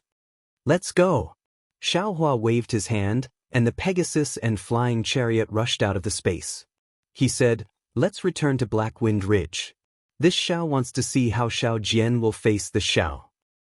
"Fellow Taoist, have you forgotten?" Fairy Jing didn't get on the chariot. She sweetly smiled and said, "You promised me that after arriving at the Danliang country, you would follow me to a place." Yes, this Xiao remembers.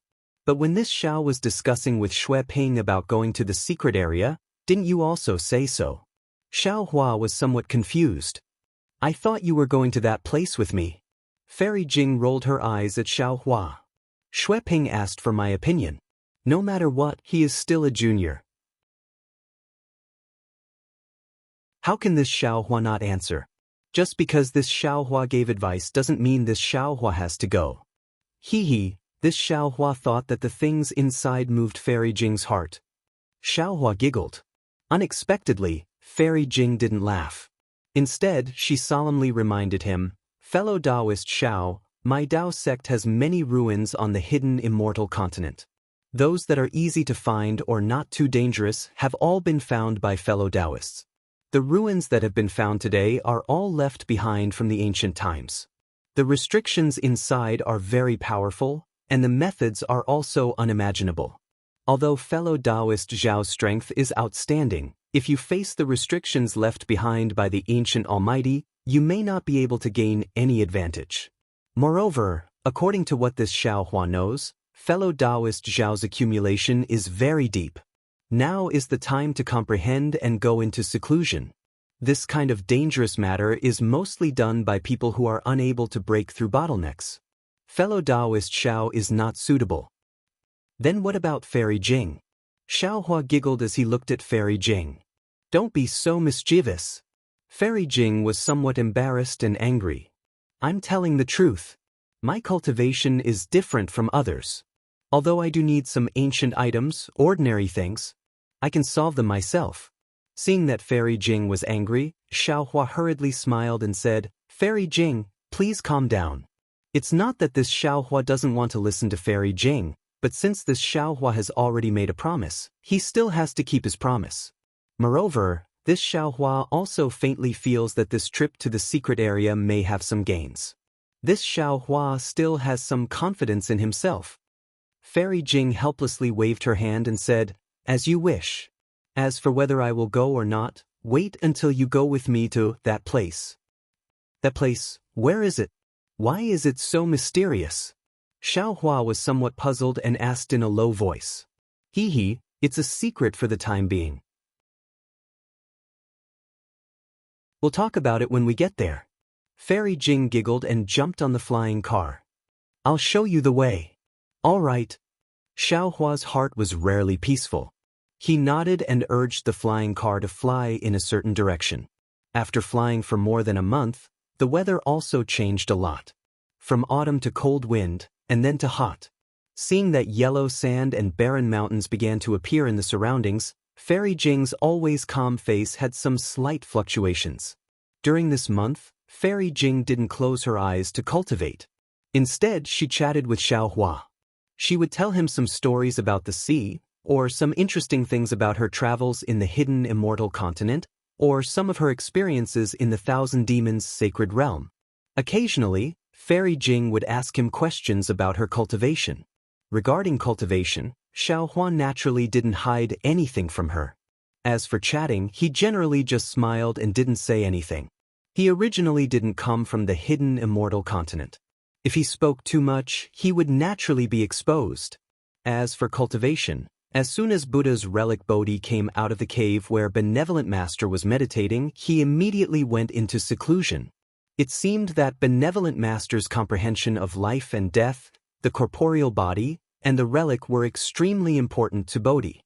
In fact, even Xiao Hua understood that Bodhi was one of his primordial spirits. Bodhi's corporeal body was actually his relic, and his corporeal body was the corporeal body of the Buddha's relic. Benevolent Master's so-called spirit was Bodhi, and the relationship between the corporeal body and the relic was ultimately the relationship between Xiao Hua and Bodhi. If Bodhi could comprehend this point, it would most likely be extremely beneficial to him and Bodhi. As for the place in Xiao Hua's dantian that was injured by Kong Hongwu, it had already recovered under green-robed Xiao Hua's wholehearted efforts. In particular, the 140 or so nascent souls were placed around the invisible nascent soul by green-robed Xiao Hua according to the formation of the capital star formation. The 5 Qi righteous thunder had already returned to normal. Every time it landed on the invisible nascent soul, a trace of lightning would rush into the bodies of the 100 or so nascent souls. Although these nascent souls grimaced in pain, their bodies would gradually expand, and they also seemed to be nourished. Soul cultivator Xiao Hua naturally wasn't idle. Every 6 hours, he would come out of the mysterious dark cloud and release all kinds of vibrating green seal characters from his mouth. At an extremely rhythmic pace, the characters would land between the eyebrows of these nascent souls. The green seal characters would become green threads that lingered between the nascent soul's eyebrows and gradually merge with them. While the souls of these nascent souls were being repaired and their corporeal bodies were being tempered, they gradually fell into Xiao Hua's control. Green-robed Xiao Hua, on the other hand, felt as if he had just survived a calamity. After his dantian's injuries were healed, he happily lay down within the 5 Qi righteous thunder to receive the lightning strikes. While enjoying himself, he narrowed his eyes and pondered on how to refine a spirit tool. Therefore, Xiao Hua's harvest during this month was also great, whether it was an experience or cultivation. Xiao Hua keenly felt the change in Fairy Jing's mood and asked in a low voice, "Are we almost there?" Fairy Jing took a rare sniff, as if she had caught a cold. She faintly glanced at Xiao Hua, then pointed at the desert in the distance and whispered, "It's in the valley over there." Xiao Hua was surprised. He looked at the barren land to his left and then narrowed his eyes to look at the scorching sun above. He didn't quite understand why Fairy Jing insisted on bringing him here.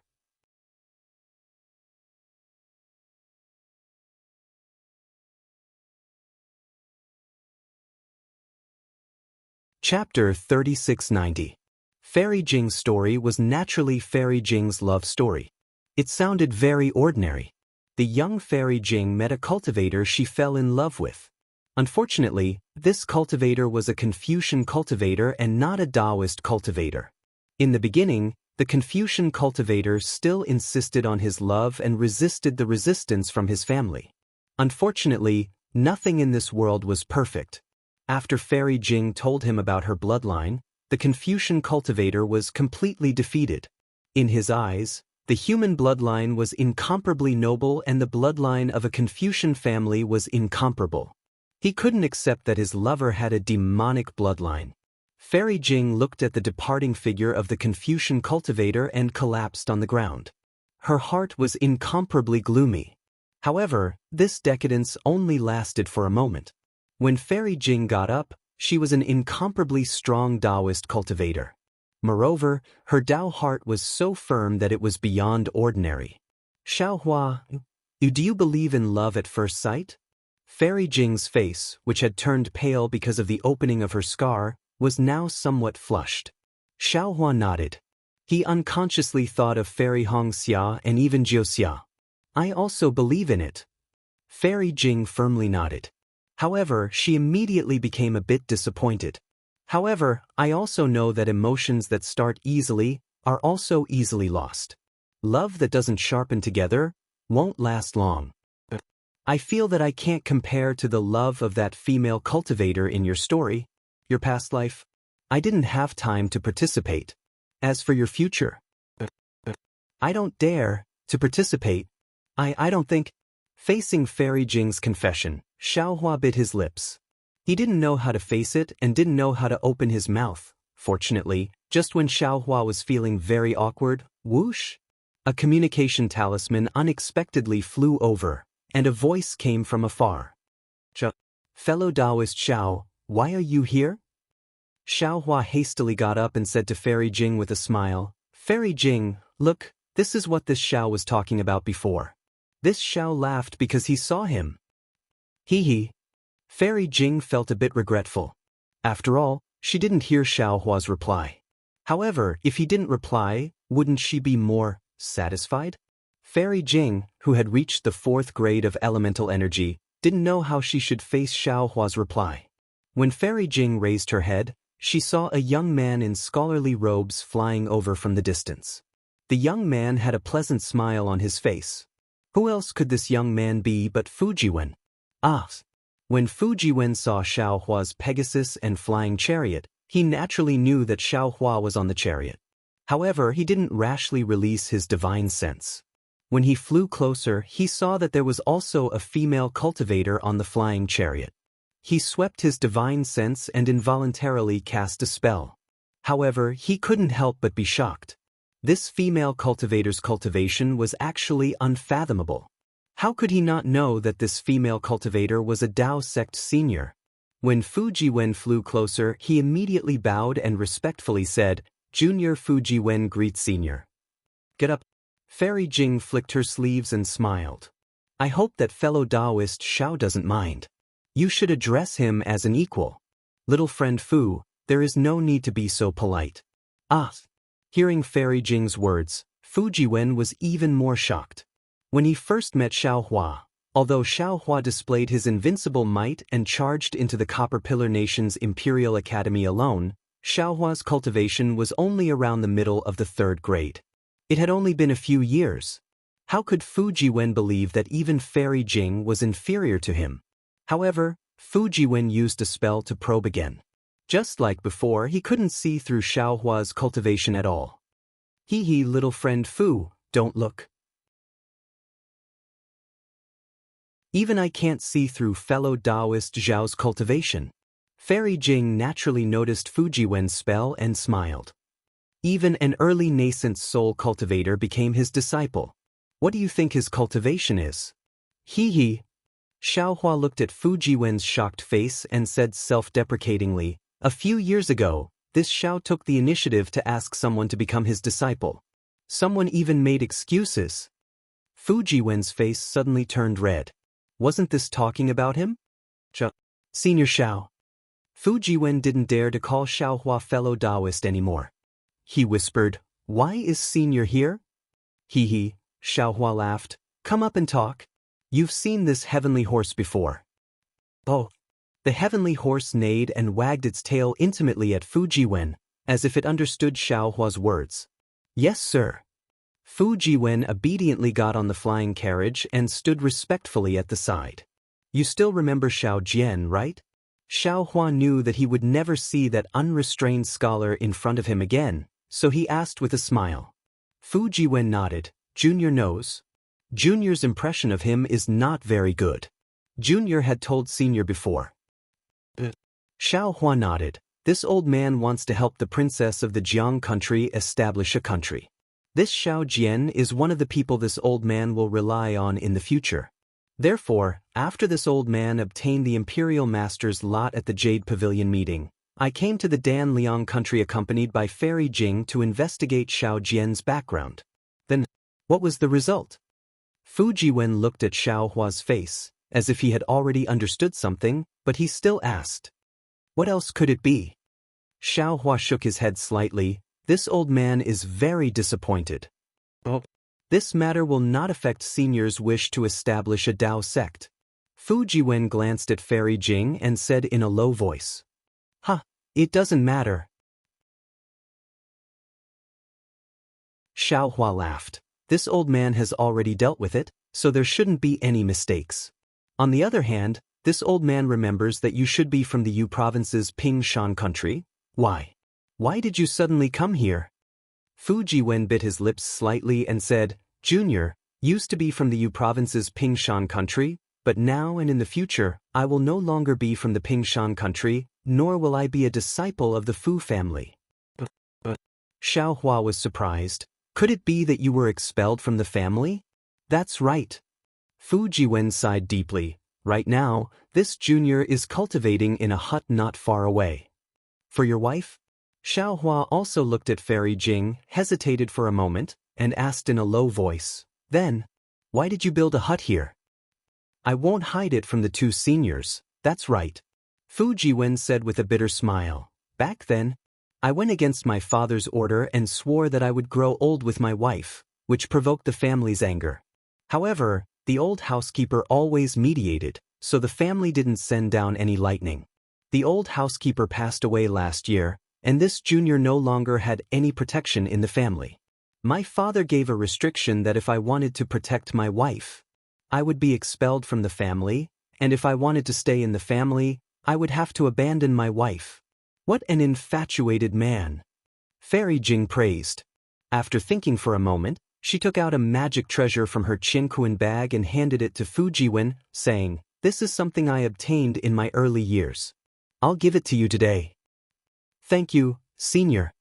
Fu Jiwen knew that a nascent soul cultivator's magic treasure was extraordinary, so he hurriedly received it and bowed to thank her. If this item is refined by a male and female cultivator together, it will have unexpected effects. Fairy Jing said with a smile. Yes, this junior understands. Fu Jiwen said with a bitter smile. Unfortunately, this junior can't ask my wife to come out and thank Senior. Oh, little friend Fu, what do you mean? Fairy Jing was slightly taken aback. Fu Jiwen said respectfully, Seniors, please don't be impatient. This junior should have reported this matter to Senior Xiao long ago. Seniors, please follow this junior to the hut, and this junior will explain it in detail. Alright. Xiao Hua patted the Pegasus and the flying carriage rushed to the place where Fu Jiwen came from. Not long after, they arrived at a tall mountain range. A small, simple house made of poplar wood was erected on a slightly shady foothill. Seniors, please. Fu Jiwen got off the flying carriage first and respectfully invited Xiao Hua and Fairy Jing inside. Xiao Hua smiled and put away the flying carriage and Pegasus. He entered the wooden house first and saw that the interior of the house was very simple. Apart from the praying mat, there were some scrolls. The scrolls were a bit messy, and it seemed that Fu Jiwen's cultivation was very difficult. Fairy Jing looked around and glanced at Xiao Hua in surprise. Because there was no trace of a second cultivator in the wooden house, Fairy Jing didn't know where the wife Fu Jiwen mentioned was. After the two sat down, Fu Jiwen took out some spirit fruits from his small cosmos pouch and respectfully handed them over. He then said with a smile, Didn't Senior Xiao ask before? The reason why this junior built a hut here is very simple. It's because this junior first met his wife here. So that's how it is. Xiao Hua smiled and picked up the spirit fruit. He tasted it and said, Then the memories here must be very beautiful. It's not that beautiful. Fu Jiwen said with an embarrassed smile. The situation at that time was very strange and almost scared this junior to death. With that, Fu Jiwen carefully took out a fist-sized wooden box from his bosom. Xiao Hua saw the wooden box clearly.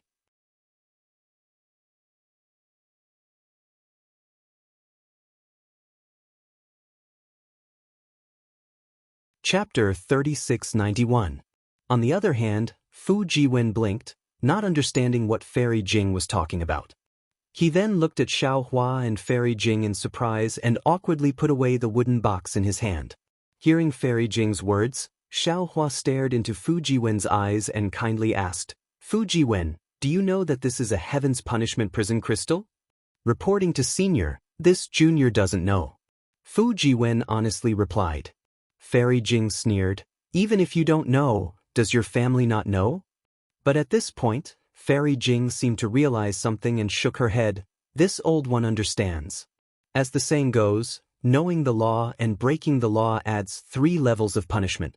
If you don't know that this is a Heaven's Punishment prison crystal, even if the Immortal Palace's law enforcers catch you, your punishment won't be too strict. This is your Fu family protecting you. The Immortal Palace's law enforcers? Fu Jiwen's face instantly paled. Although he didn't know what a Heaven's Punishment prison crystal was, he knew what a law enforcer was. After a while, he said in a low voice, "My Fu family is originally a small family in the peaceful mountain country. We might not be as knowledgeable as Senior and might not know the origin of this item." Perhaps. Fairy Jing saw that Fu Jiwen didn't seem to be faking it and said thoughtfully, "Since you really don't know the origin of this item, then you didn't purposely lead the disaster to Xiao Hua." This old one misunderstood. "Ha," Xiao Hua laughed. "Fairy Jing is overthinking. This Xiao and Fu Jiwen can be considered friends in times of trouble. He wouldn't have any dirty thoughts. It doesn't matter whether he has it or not." Fairy Jing glanced at the Heaven's Punishment prison crystal floating in the clouds and said indifferently, "If this old one encounters this item of Heaven's Punishment, I will definitely throw it away immediately. The farther the better." Fu Jiwen said resolutely, "This junior's wife is inside. This junior will never abandon her." Fairy Jing narrowed her eyes. She looked at Xiao Hua and said in a warm voice, "Actually, although fellow Taoist Xiao hasn't said anything yet, I presume fellow Taoist already has a plan in mind? This matter is Fu Jiwen's private matter. All the decisions are in his hands." Xiao Hua similarly did not hesitate as he spoke with a grin. "That's true." Fairy Jing nodded. She turned to look at Fu Jiwen and said, "Fu Jiwen, I can see that you're an infatuated person, so why don't you say a few more words? The decision is still in your hands." Fairy Jing pointed at the Heaven's Punishment prison crystal and explained, "The Heaven's Punishment prison crystal, as the name suggests, is a punishment from the heavens. It imprisons those who break the law within 3 inches of heaven and earth. Confucian cultivators had a painted ground as a prison, and this was the case when they refused to make any progress. This punishment is one of the methods the Celestial Palace uses to punish those who break the laws of the Celestial Palace. The sinner is imprisoned in the crystal and can't cultivate, talk to others, or see others. The sinner's entire world is a 3-inch well. It's worse than being a frog in a well. Moreover, during the imprisonment, there will be divine lightning from the heavens every day to destroy their body and soul. It's said that the suffering inside is unbearable for ordinary people." "I see. This junior understands." Fu Jiwen's eyes were filled with tenderness. He was very grateful for Fairy Jing's explanation. Fairy Jing continued, "Above the Heaven's Punishment prison crystal is the law chain of the Celestial Palace. Without the jade seal of the Celestial Palace, it can't be unlocked. Only at the end of the punishment will the law chain be unlocked. Anyone who dares to try to break it will be seen as going against the Celestial Palace and violating the laws of the heavens. If the punishment is light, the Celestial Palace will send celestial soldiers to encircle them.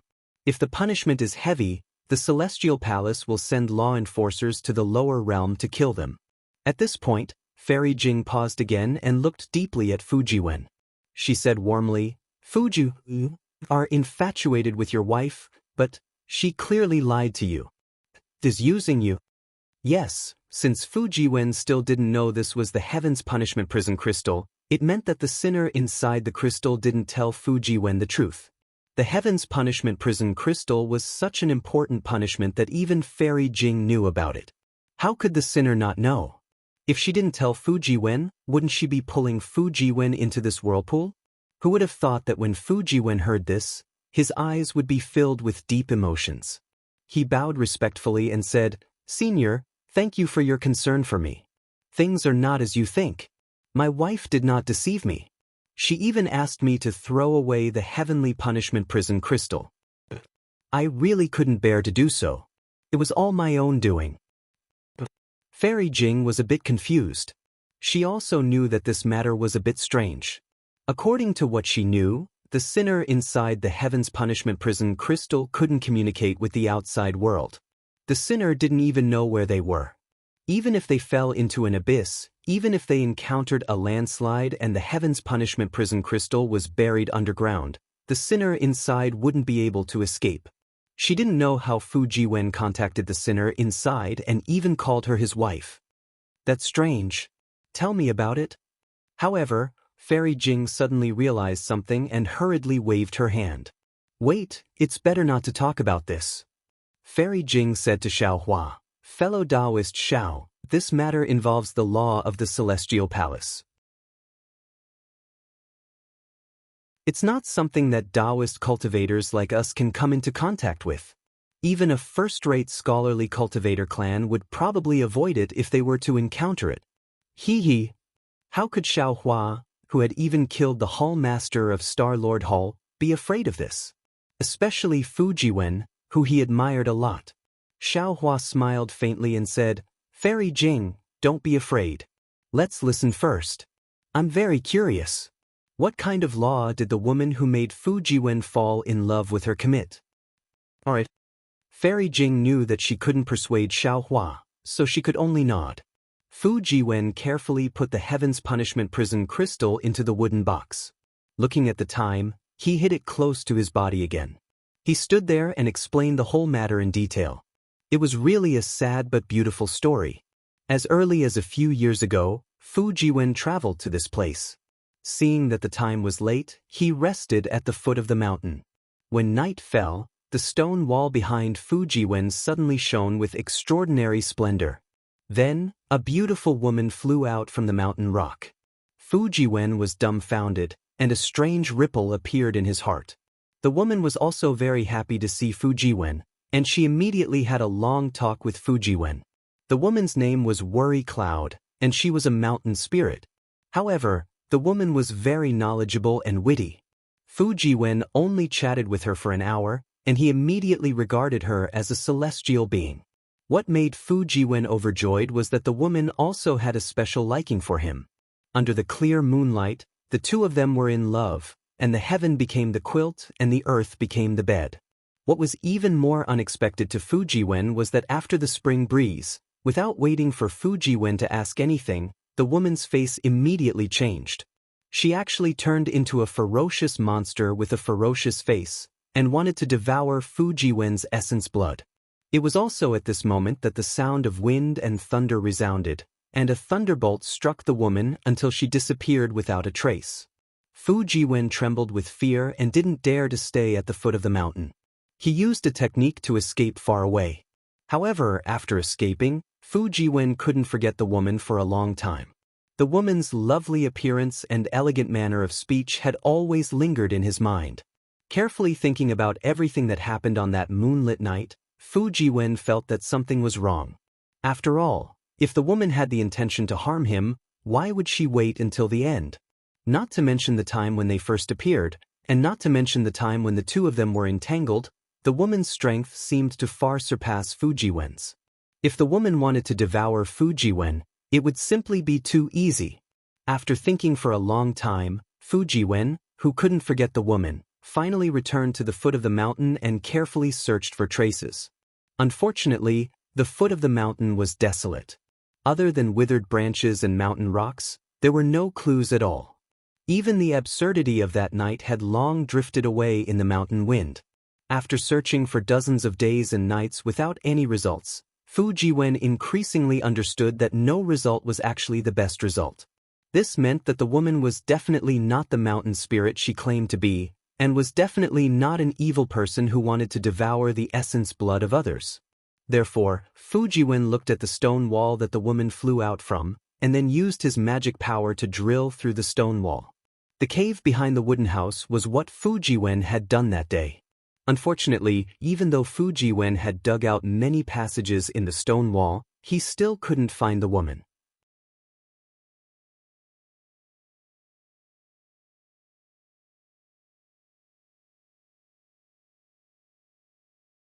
Chapter 3692. That night's ending was no different from the first time. After the thunderbolt, the woman disappeared. However, this time Fu Jiwen was careful and used his divine sense to follow her. However, the moment his divine sense was released, it was immediately destroyed by the thunderbolt. Not only did Fu Jiwen not find the woman's whereabouts, but he was also injured. Fu Jiwen was unwilling to admit defeat. He immediately thought hard and used the runes of the Tian Shu in his chest as a guide to seal the areas near the cave and explore one by one. Hard work paid off. After nearly half a year of hard work, Fu Jiwen finally found an area in the depths of the mountain with faint lightning and found the Tian Fa prison crystal inside. Although Fu Jiwen didn't know what this thing was, his intuition told him that this thing was the woman named Yutan. Looking at the lightning that would appear from the void above the heaven punishment prison crystal every once in a while, his heart would ache when the lightning landed inside. He could imagine how his lover would be suffering inside. Sure enough, on the same day in the second year, the Tian Fa prison crystal flashed with dazzling clouds. The binding inscriptions on it broke and turned into strokes. Yutan flew out of the clouds. Worry Tan looked at Fu Jiwen and then at the Heaven's Punishment prison crystal in front of Fu Jiwen. She sighed slightly and didn't say another unpleasant word. She held Fu Jiwen's hand and looked at the crescent moon in the night sky. She told him how much she missed him in the past year. The two of them made love to each other until 2 hours were up. The inscriptions on the crystal recast and produced a thunderbolt that pulled the woman into it. The woman didn't mention her origin, let alone what the Tian Fa prison crystal was. Fu Jiwen brought the Tian Fa prison crystal back from the foot of the mountain. From then on, he regarded the woman as his wife and told this to his parents. Of course, Fu Jiwen's parents didn't agree.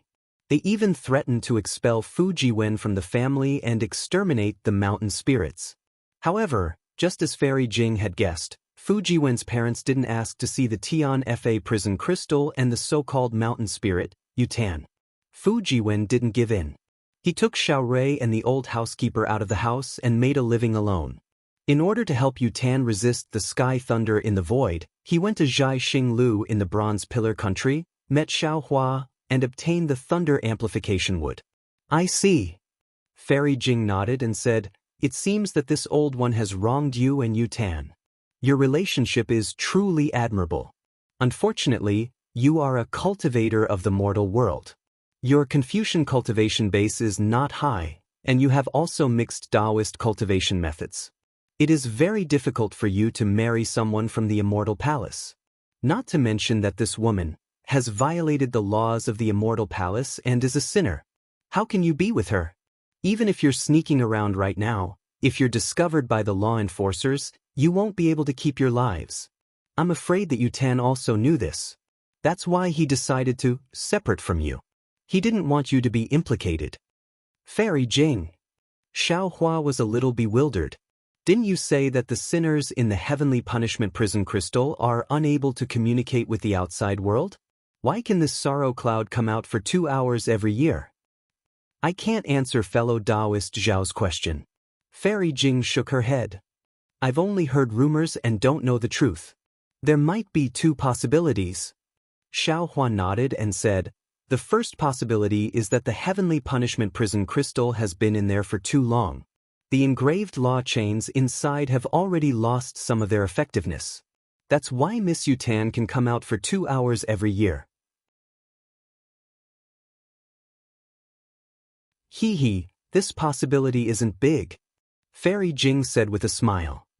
The engraved law chains are made of the Immortal Palace's most authentic engraved law chains.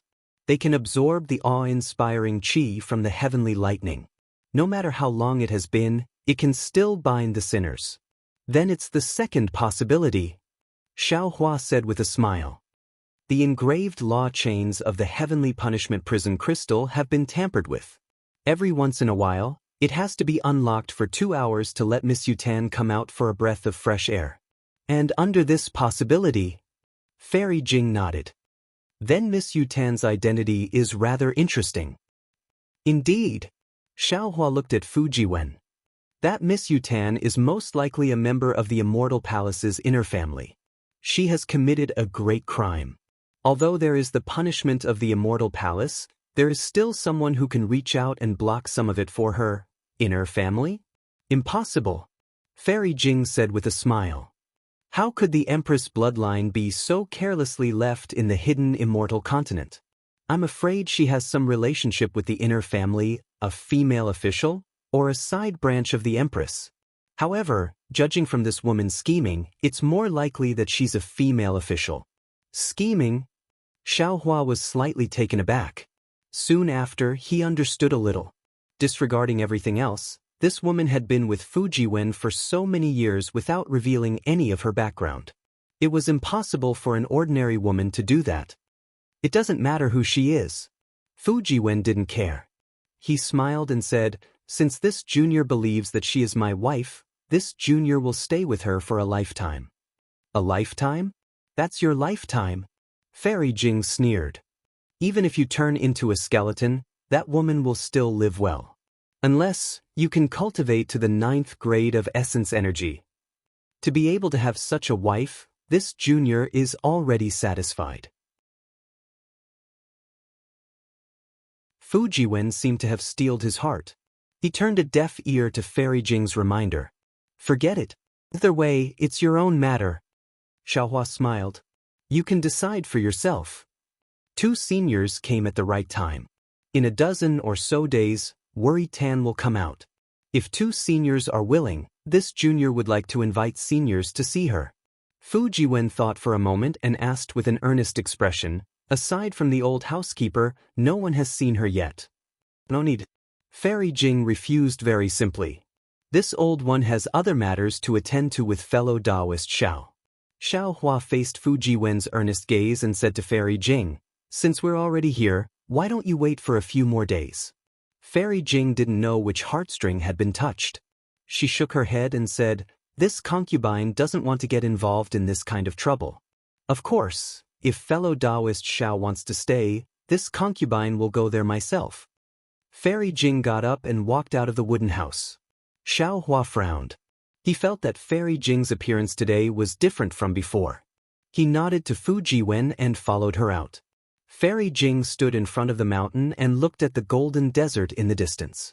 She said from the bottom of her heart, Xiao Hua, everything about you is good, except for one thing. Your heart is too soft. Previously, at the Jade Pavilion banquet, I saw that you killed decisively. You were the image of an ambitious and ruthless person. That was why I admired you. But along the way, I discovered that what I saw was far from what I imagined. A person like you, not to mention Sun Kong, even if it was Zhang Daoren, you might not be able to compare. Forget it, let's not talk about this.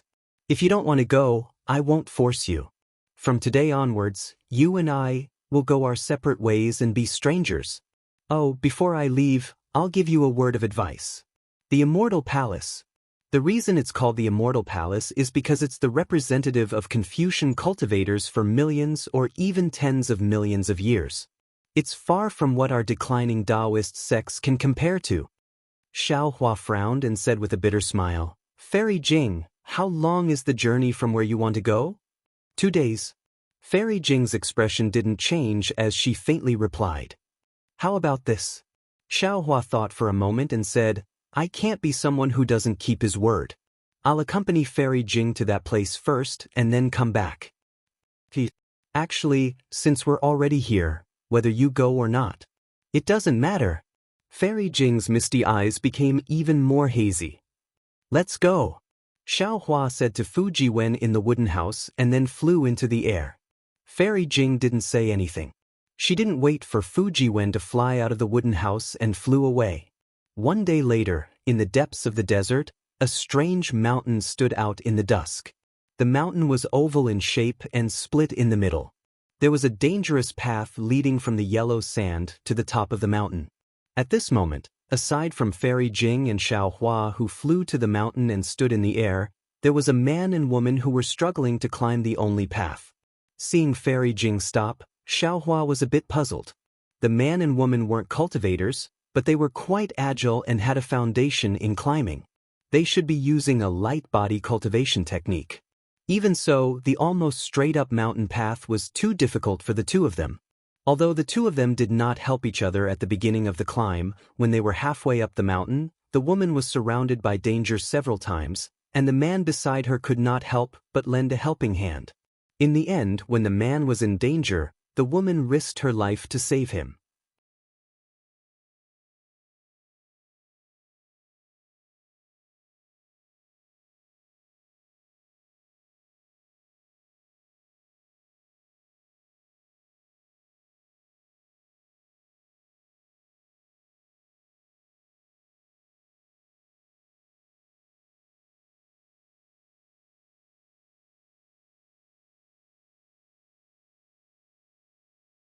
The so-called realm, the so-called means, they are all just appearances. Only by grasping the foundation can we achieve the great Tao.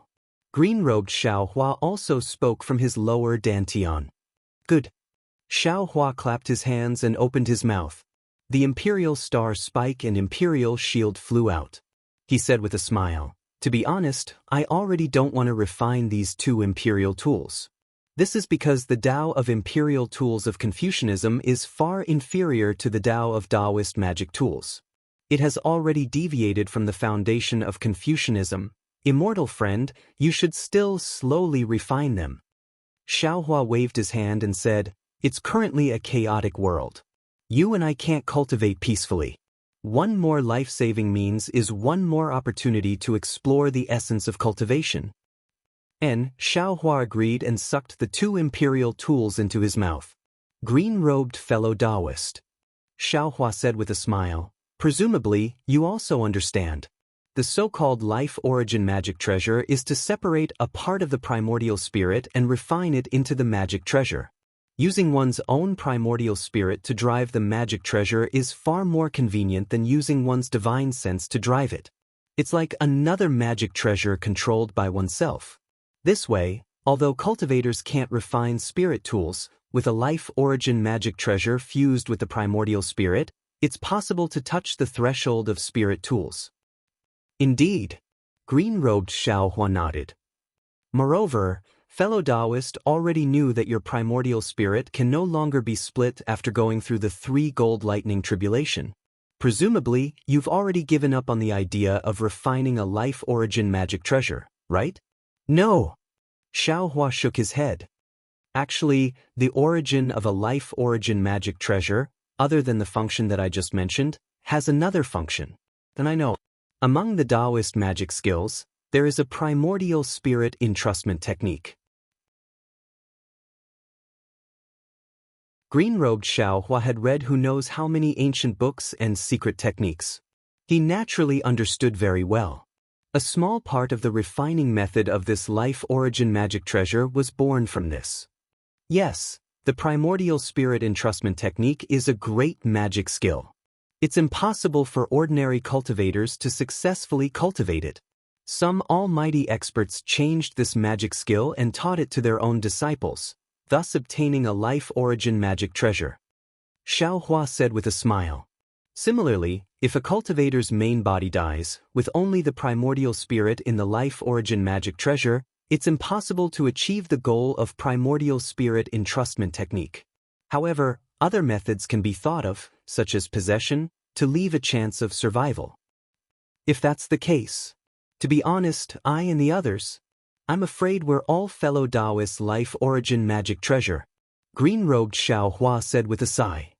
Why is fellow Taoist still entangled with the life origin magic treasure? I don't want to give up on the life origin magic treasure, not because I have to refine it, but because I want to see the mysterious primordial spirit entrustment technique.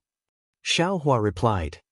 Unfortunately, the secret technique we obtained is abnormally incomplete.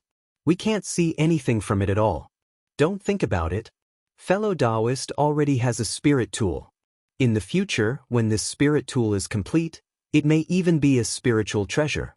Why bother about the life origin magic treasure? Green-robed Xiaohua said with a smile. Speaking up to here, green-robed Xiaohua seemed to have thought of something and hurriedly said, "That's right.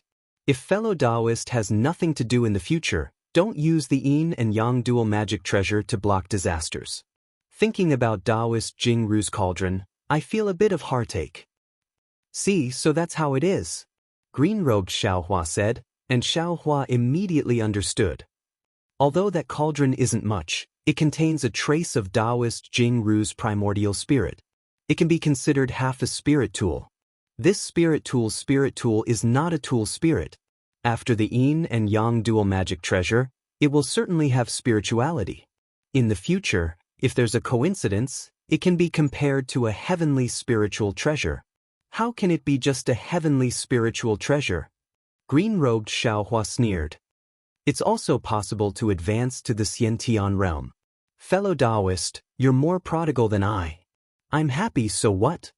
Xiaohua rolled his eyes. Who asked I to be rich? Not only do I have the ocean overturning seal, but I also have the Tingjiao scissors and the Kunlun mirror. Although I don't know where the other half of the Tingjiao scissors is, as long as the Kunlun mirror returns to the Dawn Rain continent and finds the golden core cultivator of the rock border sect, Chang Yefeng, I'll be able to obtain the last fragment of the Kunlun mirror. At that time, the Kunlun ruins will become. Just as he said that, Xiaohua's heart skipped a beat. That's right, I seem to have said this before. Why am I repeating it now? It was also at this moment of vigilance that shock appeared on Xiaohua's face as he looked in disbelief. At the same time, green-robed Xiaohua already understood Xiaohua's thoughts. His figure flashed and landed in that place. This was where Xiaohua stored his Qingkuan pouches, storage pouches, and worn-out magic treasures. An extremely ordinary storage pouch was thrown among them. Green-robed Xiaohua didn't use any magic. Instead, he bent down and rummaged through the storage pouches one by one. He looked at the ordinary storage pouch but didn't open it. He looked up at Xiaohua's strange expression and asked in confusion, "Fellow Taoist, isn't this the storage pouch of Tongmu City's Qinyuming? There's a fragment of the Kunlun mirror inside."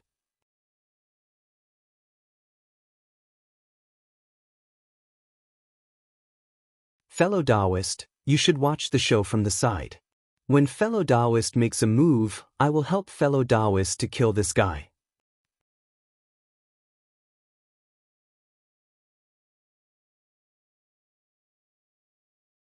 Chapter 3695.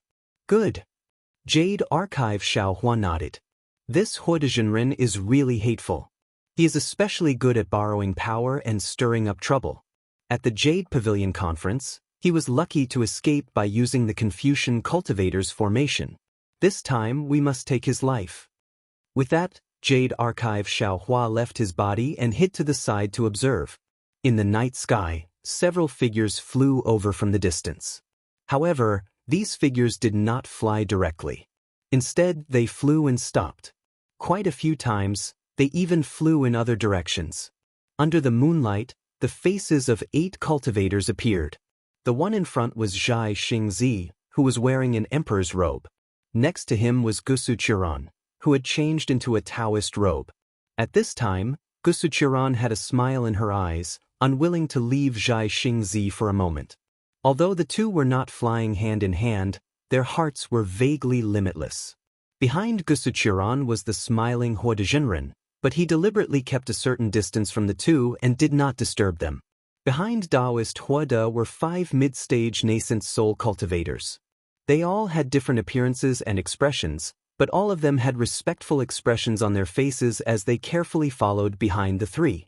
Zhai Xingzi accompanied Gusuqiran to a mountain peak. The two circled around the mountain and met again in the air above the mountain peak. Their faces were full of disappointment as they shook their heads. "What? Isn't this the place that you two fellow cultivators are looking for? Huo flew forward and asked anxiously when he saw this. Well, fellow Taoist Huo, it's not here. Zhai Xingzi looked at the somewhat oval mountain peak below and sighed. That mountain peak is cracked. Oh? Could it be? Zhai Xingzi is looking for Heartbreak Mountain? Xiaohua was slightly stunned. Who is the female cultivator beside Zhai Xingzi? But within 400 miles of my spiritual sense, there is no such mountain. Fellow Taoist and fairy are mistaken? Huo was somewhat puzzled. No, it must be nearby. I know. Gusu Qiran thought for a moment and shook her head. Although I don't know why, I know that as long as I find that place, I will be able to solve my confusion. That's right, this old man has the same idea. Zhai Xingzi nodded. Fellow Taoist Huo, fellow Taoists, thank you for your hard work. Let's go take a look over there. Zhai Xingzi raised his hand in the direction of Heartbreak Mountain. All right. Adept Huo felt somewhat helpless, but he still smiled and said, as long as fellow Taoist Zhai Xing and fairy Zhai Xing can solve the mystery in your hearts, it's no problem for us to work a little harder. You were the one who insisted on following us. Gusu Qiran snorted as if she was looking down on Huo Zhenren. Zhai Xingzi blurted out, how can you speak to Taoist Huo like that? As expected, you? How do you know my nickname? Gusu Qiran's face was filled with surprise and joy. I don't know either.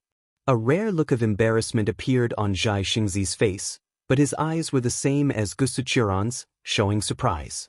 Gusu Qiran shouted, I knew it.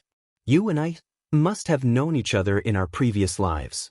Otherwise, it wouldn't be so coincidental. Just as Gusu Qiran was pleasantly surprised, there was a sudden scream. Gusu Qiran's body fell like a rock, straight towards the sharp rock beneath her. Zhai Xingzi hurriedly moved his body and immediately landed below Gusu Qiran. He shouted as he was about to catch Gusu Qiran. However, just as he extended his arm, Zhai Xingzi's expression changed slightly. The protective light flashing around his body suddenly disappeared. Like Gusu Qiran, he could no longer stand in the air and fell towards the rock.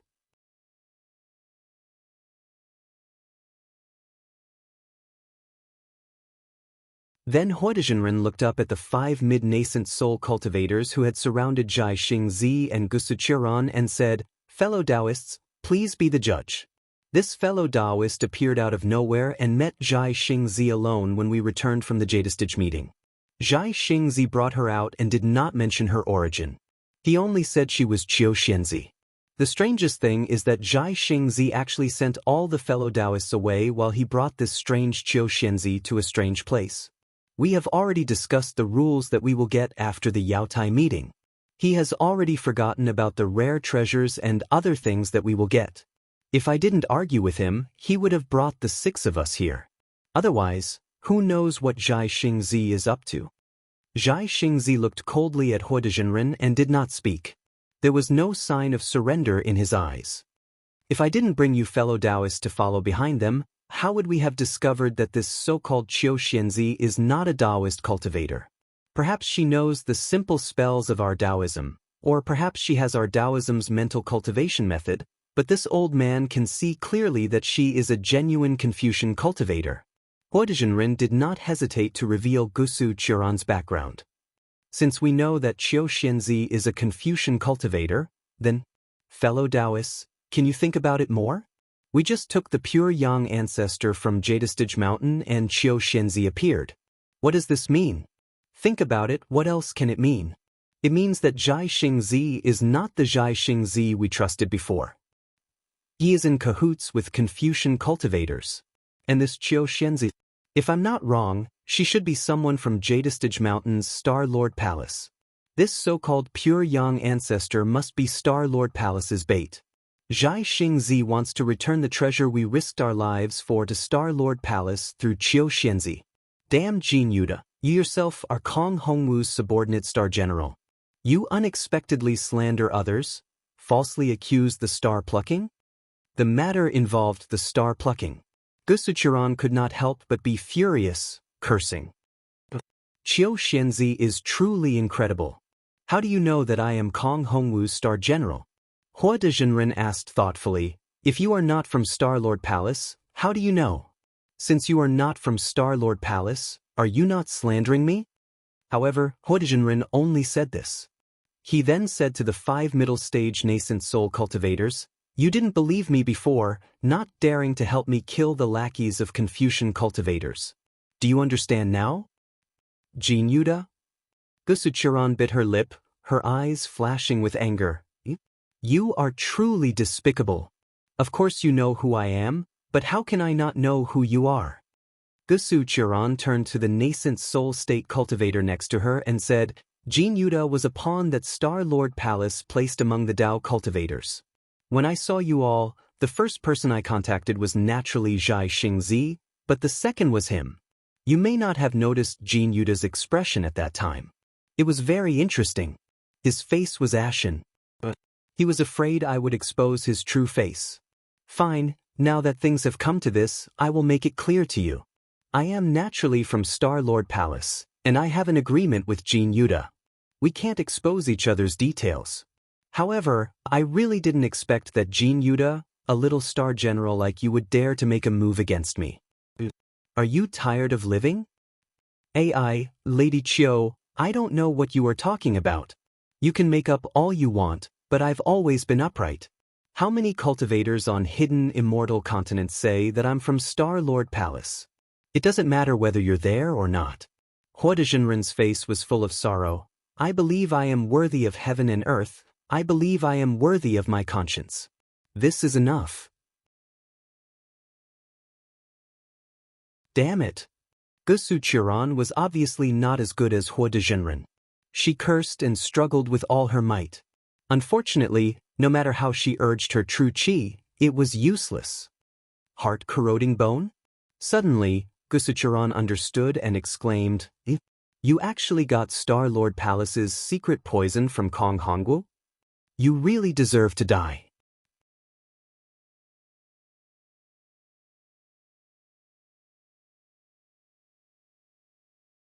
Chapter 3696. AI, Qiu Xianzi, why don't you honestly admit how you colluded with Zhai Xingzi? Taoist Hua sighed again. What's the point of clinging to this old man? To tell the truth, if it wasn't for the 5 fellows seeing the truth, how could this old man allow you dogs to live until today? And this old man's actions are open and above board. This old man absolutely won't be criticized. Using poison is open and above board? Gusuchiran sneered. Others don't know your face, but how could I not know? Taoist Hua righteously said, Your cultivations are similar to this old man's. This old man admits he is not your opponent, but for the sake of the hidden immortal continent's safety, this old man would rather destroy his own reputation. And I absolutely won't let your scheme succeed. Good, Taoist said it well. A tall and thin cultivator praised. Previously, your servant had some misunderstandings about Taoist. Now, these misunderstandings have been cleared up. In the future, if someone asks about Zhai Xingzi's death, your servant will naturally testify for Taoist.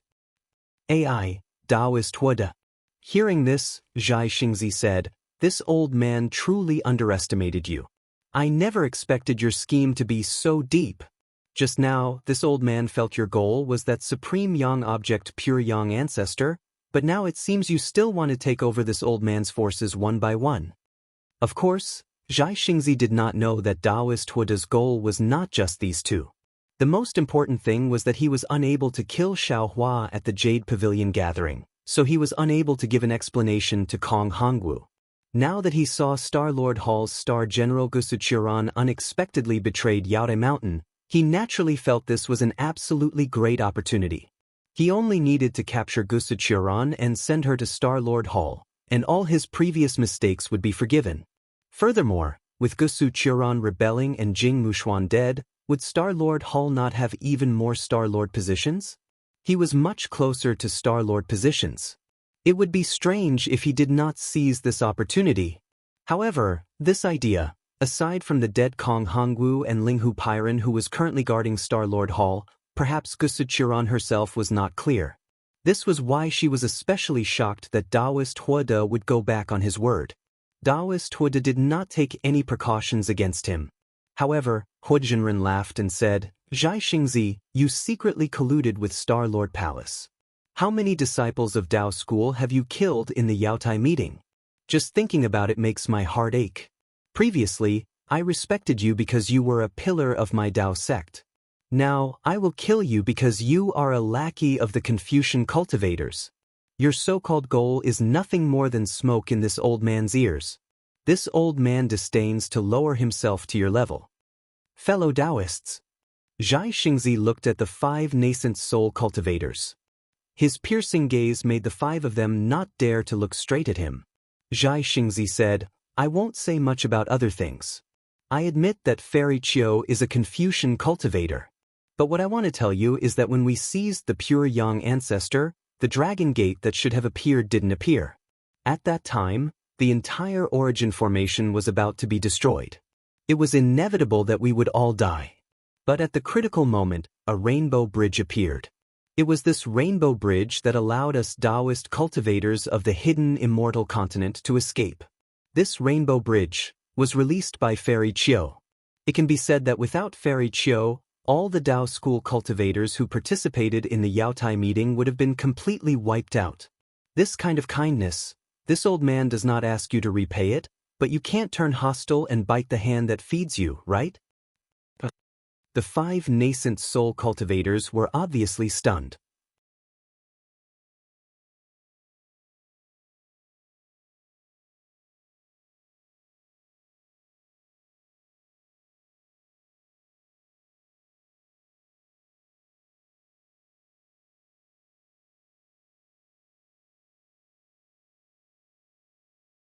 Moreover, at this time, the dragon-like golden light had already flown to the left of Taoist Huode.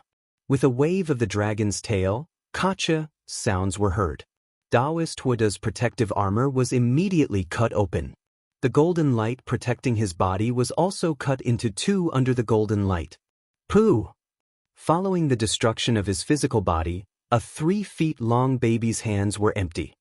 His pale face carried severe pain, and his eyes were also filled with resentment. "Xiaohua, just you wait," Taoist Huode's primordial spirit screamed. "If I don't take revenge, I'm not a gentleman. Just wait for Star Lord Palace to chase you to the ends of the earth." After saying that, a 3-colored cloud accompanied the golden light flashed, and Taoist Huode's primordial spirit disappeared in an instant. Ping! The Kunlun mirror's beam of light crossed the sky, paused at the place where Taoist Huode's primordial spirit stopped, and then shot towards the void several hundred feet away. As the light fell, another miserable cry was heard. The late-stage Taoist Huode had actually teleported several hundred feet away in the blink of an eye. However, the pitiful Taoist Huode had really met his nemesis. Even if he had teleported to the void, he was still swept up by the Kunlun mirror's beam of light and was sucked into the broken Kunlun paradise. In the future, perhaps it would be green-robed Xiaohua's excellent robe again. Seeing the seemingly invincible Taoist Huode being killed by Xiaohua in a few rounds, the eyeballs of the 5 middle-stage nascent soul cultivators almost fell out.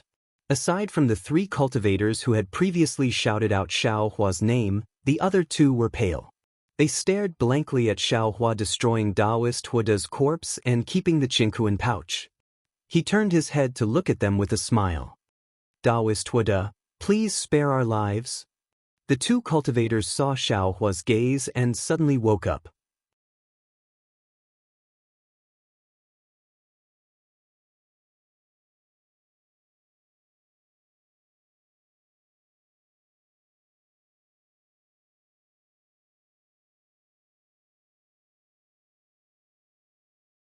"You'll only die in vain. I'll be happy to accompany you in death." Star Child looked at Gusuchuran with the same expression. "Although I don't know why, when I see you, I can't take my eyes off you. Alas, it's a pity that we still haven't found the unforgettable place." Gusuchuran sighed. It's really funny." Xiaohua laughed from the side. "It's really a touching scene of a couple in love. But have you all forgotten? How far is this place from Yaotai Mountain? Even if I fly there, can you all last until then? Alas, not bad. Gusuchiran let out a long sigh. Star Child, with our cultivation, the heart-corroding, bone-corroding poison can only last for 3 days. After 3 days, our nascent spirits will start to fester and slowly spread to our bodies. Finally, we'll turn into sewage and even our souls won't be able to escape. It's okay. Star Child didn't seem to be afraid. He looked at Gusuchiran and said, I've lived for 1,000 years and have long been tired of living. Since I met you today, even if I die, so what? It's just that these 3 days are really too short. It's hard to let you and me live freely in this world. Star Child, me too. Gusuchiran also had a sweet smile on her face. Xiaohua was really moved and said with a smile, how about this? Since you only have 3 days to live, I'll take you to the unforgettable place first. Xiaohua, do you know where it is? Gusuchiran's voice trembled with excitement. Xiaohua let out a long sigh and nodded solemnly. It's not just the unforgettable place for you too, it's also the place where the hearts of countless couples in the world have been broken. After speaking, Xiaohua waved his hand and a cloud wrapped around the two of them and flew to Heartbreak Mountain with Xiaohua. While flying, Xiaohua asked about the appearance of the heart-corroding, bone-corroding poison in detail, as well as the symptoms of poisoning. He secretly thought about how to detoxify it.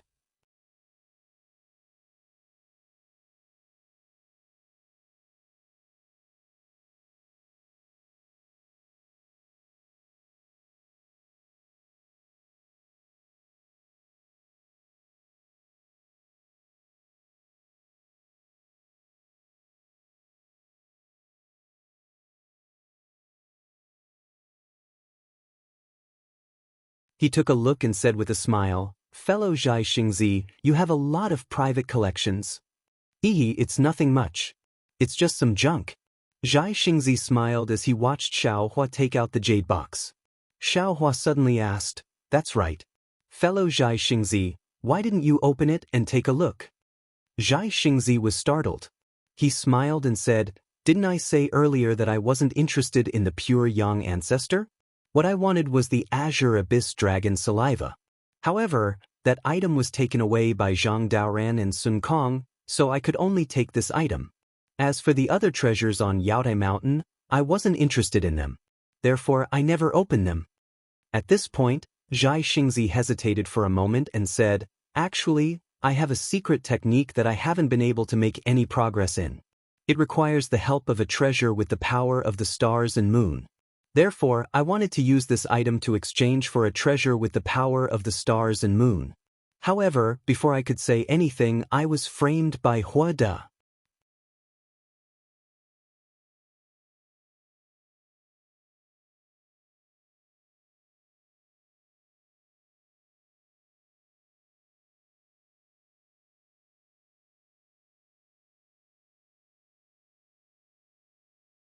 AI, what a pity. Just as Xiaohua reached out to help Fuji went up, Zhai Xingzi and Gusuchiran walked out of the wooden house behind him. Gusuchiran had a strange expression, looking at the world's simplest apprenticeship inside. This concubine heard that Fuji Wen is a Confucian cultivator and that he is so faithful to his wife. This concubine wanted to accept him as a disciple, but who would have thought that Taoist master would be one step ahead of me? Fairy, you are not just one step behind. Xiaohua helped Fuji Wen up and said with a smile, This Xiao has already formed a relationship with Fuji Wen. You are one step behind and one step behind. How can you accept him as a disciple? Fuji Wen. Gusuchiran actually looked at Fuji Wen and said with a smile, Although Taoist master Xiao knows some Confucian cultivation methods, you can rest assured that what he cultivates is definitely not the orthodox method of the 100 schools of thought. Although this old man has been banished to the hidden Immortal continent, this old man was originally a soldier of the Immortal Palace. In the future, I will definitely return to the Immortal Palace. You are a Confucian cultivator. If you accept this old man as your master, not only will you be able to cultivate the orthodox method, you will also be able to step into the Immortal Palace. You have to think clearly. Are you willing to accept this old man as your master? Fuji Wen respectfully saluted and said carefully, This question, actually Senior doesn't need to ask. You should already know the answer. You make things difficult for Junior? You're tuning in to the Han Li's Immortal Journey YouTube channel. Don't forget to subscribe and join us on this journey to catch the most captivating stories.